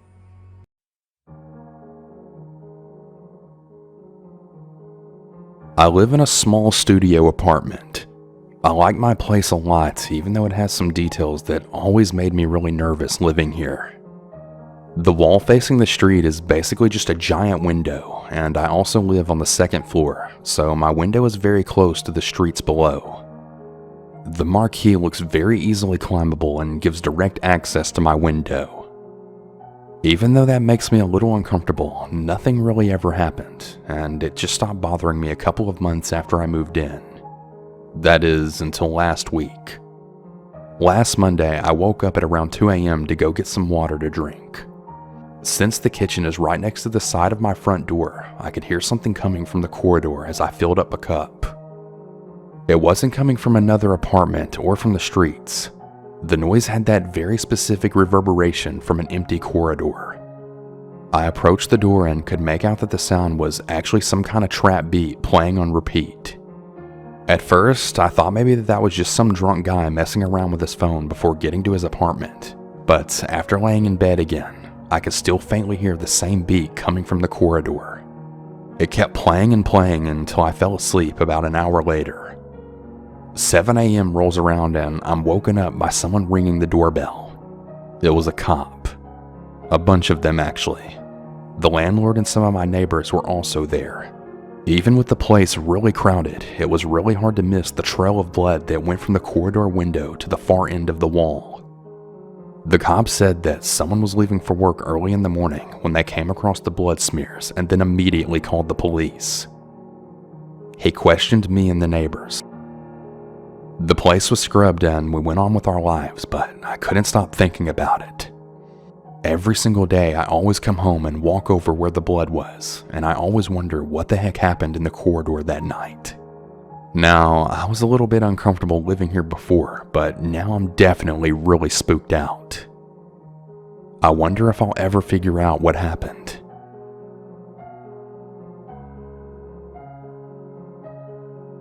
When I was in college, I lived in apartments that weren't on campus but still called student housing. I saw this guy around that I thought was pretty cute. His name was Kiefer. He knocked on my door one day and he said he was the maintenance man and that he needed to change our AC filters. I was making dinner for my roommate at the time and for myself, and he commented that it smelled really good, so I invited him in to stay for dinner. All went pretty normal as we watched a movie afterwards. Totally innocent. At about midnight or so, I kept telling him that I was really tired, trying to hint for him to leave. My roommate had already gone to bed, so it was just him and me now. After telling him to leave because I was going to bed, he kept trying to talk me out of it, saying that I should stay up longer. He just kept taking forever, trying to drag it out. When he was putting on his shoes, he then started crying that he had a cramp in both of his calves. He told me that he couldn't walk upstairs and that he didn't know what to do. I really wanted to go knock on his door to have his roommate come and get him, but I'm in a wheelchair and I couldn't go upstairs. We had an extra bedroom in our apartment that only had a bed in it and nothing else. He continued asking if he could sleep in the room and I kept telling him no. We argued for like 10 minutes about allowing him to sleep in the extra bedroom. I was so freaking exhausted, I just went ahead and decided to let him. I locked my roommate's door and my door so that he at least couldn't come into our rooms. When I woke up the next morning, luckily he was gone and nothing was stolen. I honestly should have reported it to the apartment complex, but I wasn't really thinking. A couple of days later, I heard someone knock on my bedroom window in the middle of the night, and I totally flipped out about it. It ended up being Kiefer, but obviously I didn't let him in. Then the next night, my roommate and I were in the living room, and then he came and knocked on our door. Ashley, my roommate, answered it, and he asked for me, and she said that I was asleep already. His response? No, I know she's not asleep. I looked inside y'all's window, so I know she's awake. Yeah, Kiefer was definitely a creep.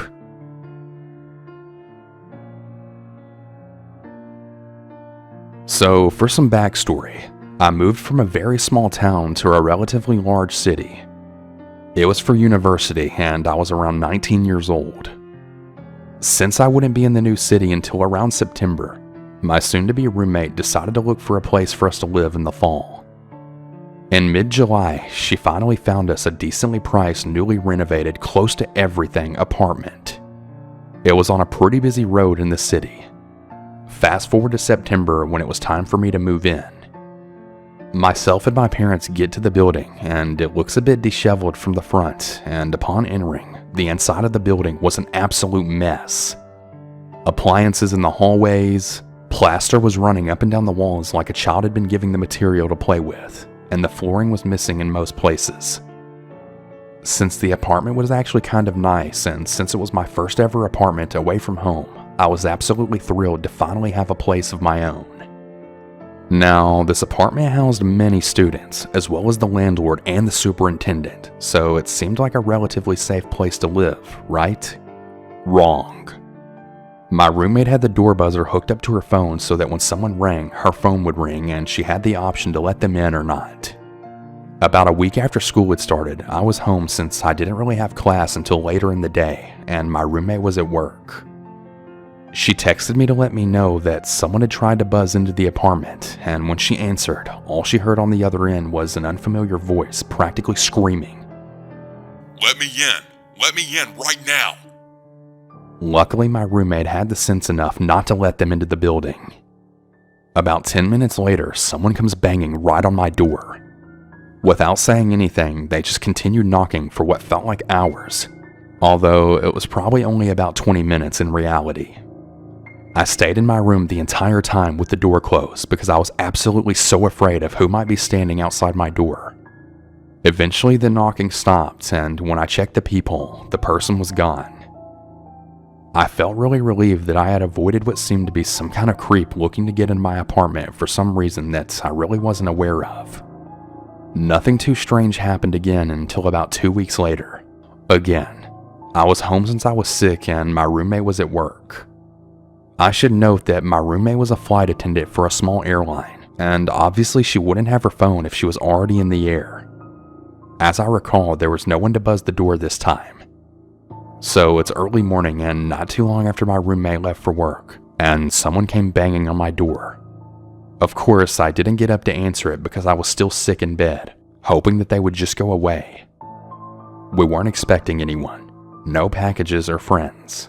And besides, how would they get into the apartment if my roommate's phone didn't ring for the door buzzer? When I finally think whoever was knocking at the door has left, someone actually unlocks the door to my apartment and walks right in. I was mortified. I always sleep with my room door closed, so there was absolutely no way that they would have known someone was in there except by opening the door. Since my roommate was a flight attendant, I knew it wasn't her because her flight would have been gone by this time, so there was really no way she could even answer her phone since there's no service when they're up in the air.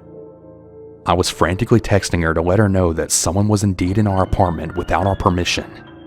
Where we live, our landlord must give 24 hours notice before entering the property. As I lay in bed crying and shaking out of pure fear, the person seemed to have just walked around the living room area and then left again. As soon as I heard the front door shut, I ran and locked all of the locks and put across the chain that would keep anyone from getting in, even if they had a key. To this day, neither me or my roommate know if it was the same person or someone who had previously lived in the apartment. We have no idea who it could have been. We left that apartment building only a couple months after that and moved into a more friendly and seemingly safer neighborhood. Whenever I drive past that building now, I always get the creeps. I don't think that I'll ever forget what happened. In Michigan, there's a little place called Traverse City. It's a smallish, very esoteric hippie kind of town. In this town, there's a bona fide abandoned mental institution, complete with an absolutely enormous deserted grounds and dilapidated buildings, an old rusty water tower, and a huge stone basin in the middle of the woods that could hold maybe about 50 people. You know, the works. This actually isn't the creepy part, believe it or not, as nothing scary really happened there. It was actually quite the popular hangout for college kids to get stoned and whatnot. It's more of a small detail on just how strange this town is, and kind of a backstory. You see, when the mental ward shut down, the patients were basically let loose to their own devices, and many of them ended up as one of the many homeless people that just roamed the town, and some of them just ended up in the Whiting. The Whiting was the cheapest apartment in town, basically a month-to-month hotel. It really wasn't a bad place. There was a housekeeper that stopped by once a week to clean the place up. It wasn't falling apart or infested with pests or anything. It was technically a sort of halfway home years and years ago, and it had to be shut down when some man was found dead of heroin overdose on the front steps. It eventually reopened to the public again, and some of the people who lived there previously had nowhere else to go and moved back in. At this point of the story, I was a really broke college kid. I got some really weird vibes from the place, but I was really short on money, and I thought it would be an interesting experience, to say the least. Well, I wasn't wrong.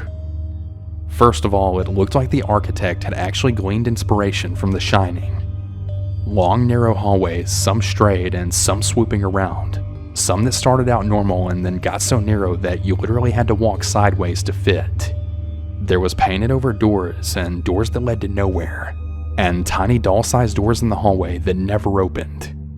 There were a lot of creepy pictures of crying girls or off-putting abstract paintings decorating the walls. My friend lived in a small room that had a large mysterious X painted over his bed. He also had a painted over locked door to his left.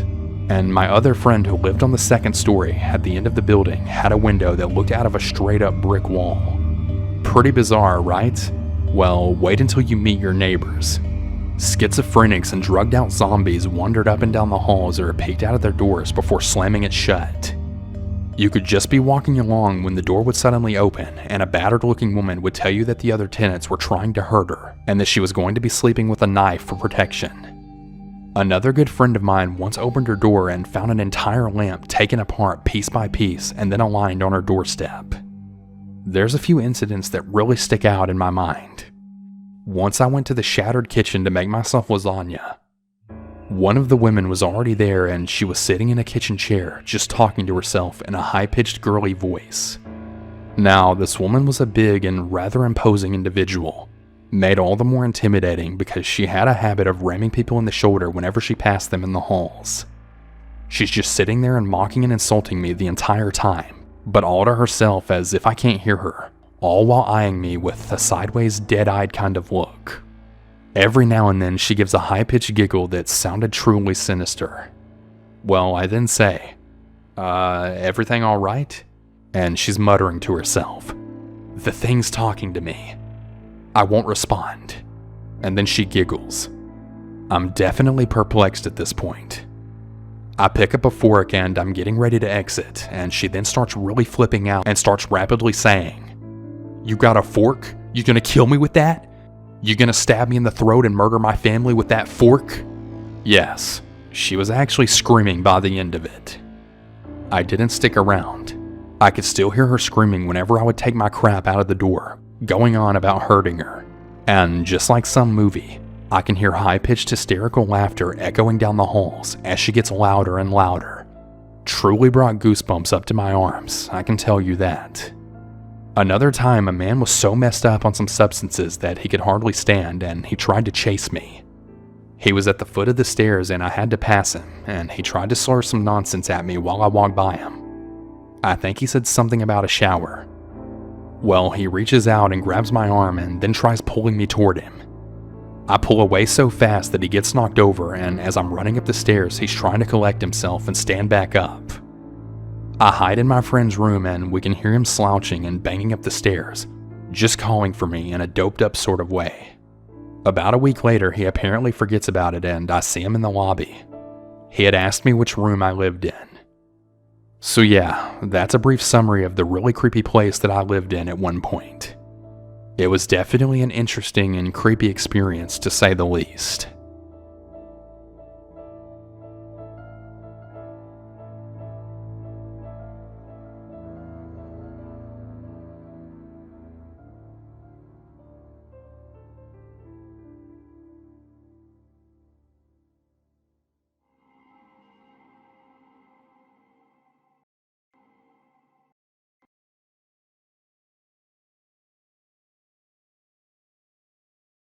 Thank you for reading my story.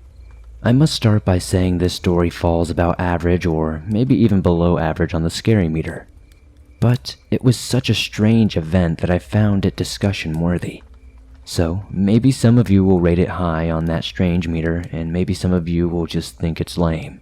I lived in the third house at the end of a dead-end road just on the outside of a small town in Ohio. Many strange and dark things happened there. Maybe I will share those stories some other time. But one night, I was left perplexed by something I saw from my bedroom window. This old house did not have central air. Although I had a window unit in my bedroom, I'd like to shut it off and open the windows on cool, breezy nights. I loved listening to the sounds of nature. Surrounding the dead-end road were many miles of woods where I would see coyotes, raccoons, possum, and deer. These were everyday sightings. There were many times throughout many nights where the woods would go silent. I think most of you know when the woods go silent, there is likely a predator of some kind nearby. One night I had my windows open. It's after midnight sometime, and I'm just browsing Pinterest on my phone when the woods go silent. It seemed like it was 5 minutes or so before I noticed how long everything had been silent. You could even hear a pin drop. Normally, when the woods go silent, it was never for more than a couple of minutes. Being curious and wondering if coyotes were sniffing around my front porch again, I got up and looked out my bedroom window that faces the front of the house. Now, at this time I can't remember if I had started listening to these kind of podcasts or not, so I'm not sure if I had ever heard the stories of wendigos or not deer creatures. Listening to one of the Swamp Dweller podcast shows made me remember this event and realized what I saw may have been one of these creatures. For context, the road at the front of my house was paved and went straight until it widened off into our driveway to the left, and the other portion went straight ahead to the right and turned into a dirt and gravel road. Then I looked out the window. Everything was silent, and I was surprised to see what appeared to be a very large and lonely buck walking down the middle of the road towards the dirt road and straight ahead. I watched for it, finding it strange that it was all alone. Normally when you see one deer, there are at least a few close by. As I watched it walking towards the dirt road, I thought it looked strange. First off, I'll be honest, I'm no hunter, but this buck looked massive, 2 or 3 times larger than what might be considered average. Not only was it large, but the way it walked, like it was being worked like a string puppet, or like it was in a trance, or maybe even how a soldier would march. It never turned and looked at me. I never made a sound. I just stood there, rubbing my eyes trying to figure out what the heck I was seeing. I was 100% sober during this, just a heads up. Before it reached the point where I couldn't be able to see it from my window, I looked around. I'm not sure why. Maybe I was trying to see any other deer to rationalize what this was. This was only for a second, and when I looked back, it was gone. There was no way it could have left my line of sight so quickly. That's when I realized I never heard its footsteps. It never made a sound. Just the woods came back to life right then and there, and I almost jumped out of my skin from being so spooked. I just stood at my window, feeling bewildered. What the hell did I just see? Whatever it was definitely not a deer. This thing made the forest, which was usually very loud at night, go dead quiet. The way it walked, its size, how it just disappeared. The whole situation was just so bizarre. I thought about telling my roommate what I saw, but he was not a sensitive person and not a big believer in the unknown or the paranormal. Although a year or two later, when the house was being renovated, he started to believe. But hey, that's another story entirely. So there it is, my potential not deer sighting. Like I said, it's not the scariest story, but it's a head-scratcher. Do any of you have a similar story? Can anyone tell me what they think I saw, or what they think the not deer was doing marching down the road just to disappear? I feel like if I had made a sound or engaged with it, the situation may have escalated. I was always under the impression that there might be a portal on the property for spirits or unknown things to come and go through. Is that what the not deer was doing? Just taking the portal back to hell for a dinner engagement with Satan?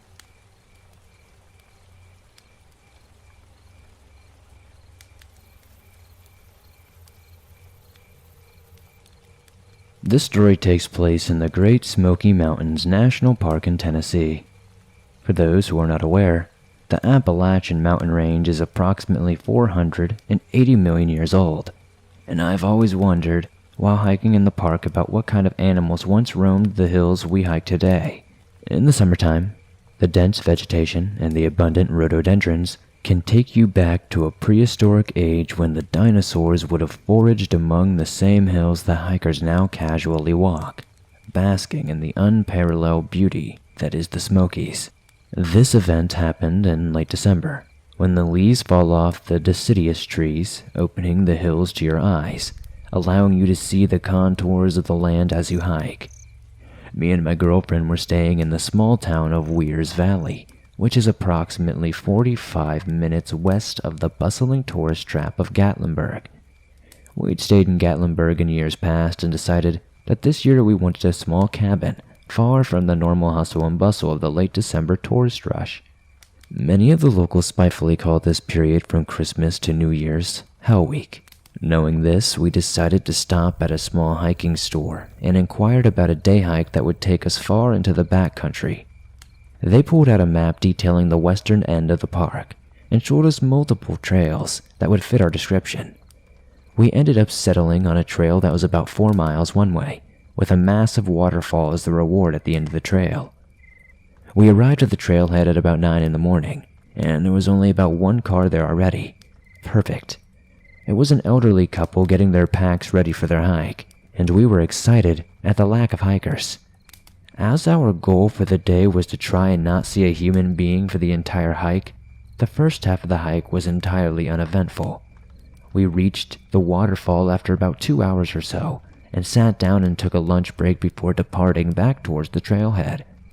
Before I continue the story, I want to make a note that we had not seen a single person the entire hike so far. We had not even seen so much as a plane flying overhead. That's why we turned the corner on the trail and we froze in our places. There was a girl walking alone about 50 yards ahead of us. Now, normally it's not uncommon to see people hiking alone, but they typically look the part. They usually have a hiking pack, hiking shoes, and they'll almost always acknowledge you and ask you how your day is before you go in your separate ways. Not this girl. First and foremost, she did not look like she belonged out there. She looked like she was about 15 or 16 years old, and she did not have a bag or any wallet. She was about 15 or 16 wearing tennis shoes, which was odd considering that this rugged trail demanded heavy hiking boots. We were shocked to see her out this far by herself, and we were even more disturbed that we didn't see her before turning the corner on the trail. She essentially appeared out of nowhere. After me and my girlfriend exchanged concerned looks, we decided to continue down the trail as normal, as we didn't want this girl to turn around and see us just standing there and spook her. We made ourselves known as best as we could by kicking rocks with our boots and talking to each other. This girl didn't turn around and acknowledge us or even respond to us one time, even when we said hello. After about 50 yards of following her at a distance, we reached a creek crossing with a rudimentary path of dry rocks as the only way to cross. She put her arms out to balance herself, and we both noticed that when she put her arms up, it didn't look right. Unless you had terrible balance, there was no reason to balance yourself on this little creek crossing. Calling it a creek is almost giving it too much credit, as it was more like a gentle stream coming off the hill that crossed the trail and flowed to the river below. The water at its deepest was no more than 6 inches, and if you had halfway decent hiking boots, you could simply walk through the water without getting your feet wet. Wanting to be considerate of our fellow hiker, we decided to wait behind her as she arduously crossed the creek. She took way more time than she needed to cross, and it felt like she was deliberately walking slow to creep us out. We crossed the creek in about 30 seconds time after watching her take 2 or 3 minutes. Keep in mind, this creek was maybe 15 feet long at that, and as I mentioned, maybe 6 inches deep. I decided to cross before my girlfriend, because I had a nauseating feeling in the pit of my stomach about the entire situation, and I wanted to put something between her and my girlfriend. Because I had my eyes glued on this girl, I wasn't paying attention to where I was walking, and my foot slipped from the rock and fell into the water, making a very loud splash. Even though this girl was less than 20 feet ahead of us, she still did not turn around and acknowledge us. After me and my girlfriend crossed the creek, we could see that shortly ahead were a set of switchbacks going down the mountain. We decided to stop and put some distance between us and the girl. She was walking at an incredibly slow pace, and we waited for a couple of minutes before we saw that she had gone around the corner down the first switchback. Me and my girlfriend had a brief conversation about what the heck just happened, and we collected ourselves and continued down the trail. We didn't think anything much of it, we just tried to continue going without being unnerved any further. We thought that was the case, and so, when we turned down the first switchback and saw something terrible, well, we saw nothing at all. The girl had vanished, unless she took off at a sprint as soon as she turned the corner. We should have seen her. The switchback was very gradual, and we could clearly see the next 5 or 6 switchbacks below us. The leaves were gone off the trees, allowing us to see every foot of the trail below. Even if she started running, we would have heard her. The main river was about 500 feet below us, and the rushing water was barely audible from where we were standing. She either vanished, hid behind a tree from us, or somehow managed to sprint a quarter-mile down the mountain in complete silence away from us. We had absolutely no idea what to think, so we once again stopped to collect ourselves. We were terrified and were not sure whether to go back up the mountain or continue down as planned. After a hurried deliberation, we decided to proceed down the trail as normal. We never saw her. As we reached the trailhead, we ran into a group of hikers, and we figured we'd ask them if they saw a teenage girl hiking along without a backpack. They gave us a strange look and said we were the first people they'd seen on the trail all day. We simply thanked them and continued, as to not scare them. I've always heard of paranormal things happening in the Smokies, from Bigfoot to skinwalkers to a group of wild mountain people living primitively within the park. I've always entertained these stories because who doesn't love a good ghost story? I've never anticipated having an encounter of my own in the woods. The scariest thing to me about the encounter all these years later, though, is that we never saw her face. Before my husband and I got married, we were living together in a mediocre apartment complex in a similarly mediocre part of the city. Now, it wasn't an especially dangerous place, but security at the complex was severely lacking. For context, I once had my car stolen right out of the parking lot in broad daylight without anyone noticing. Another issue with the complex's parking lot was its shortage of spaces. This was usually more of an annoyance than anything, but on one occasion, it had put me in very real danger. I was still finishing my degree at the time, and I had night classes that, in combination with an hour-and-a-half commute, left me getting home on most nights well after 11 p.m. Often I was lucky enough to find a space in the main parking lot by my building, but there were a few occasions when I found myself having to park in a much farther lot. The lot was very poorly lit, it had no buildings near it, and usually had very few cars in it. It was creepy in and of itself, but what really scared me about it was the extended walk from it. As a 21-year-old woman, I had already had plenty of experience with creeps, late-night walks, and unpleasant combinations of the two. but usually those walks were down a street or somewhere more public. Walking alone through this big, dark, empty lot really made me feel like sitting prey. No one had noticed when someone stole my car in the middle of the day. Why should I expect anyone to notice if something happened to me there in the middle of the night? With all this going through my head most nights to begin with, there was one evening in particular when getting out of my car just felt like a really bad idea. Now, I'm not a superstitious person, but my intuition was buzzing from the very minute that I unlocked my door. I'd only taken a few steps when I had spotted a man standing stock still right by the dumpster near my building. He didn't have any trash. He wasn't looking through it. He wasn't smoking. He wasn't doing anything. He was just standing there looking at me. I was still all the way across the parking lot, but other than getting back in my car, there was no way around him.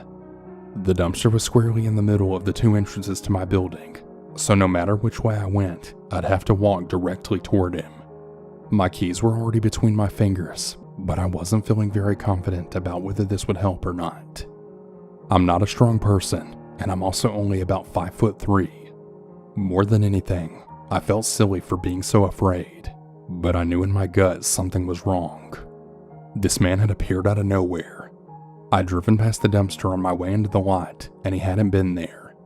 Also, I knew what everyone in my building had looked like, and there's absolutely no way that he would have had time to get there from another building between when I passed the dumpster and when I parked.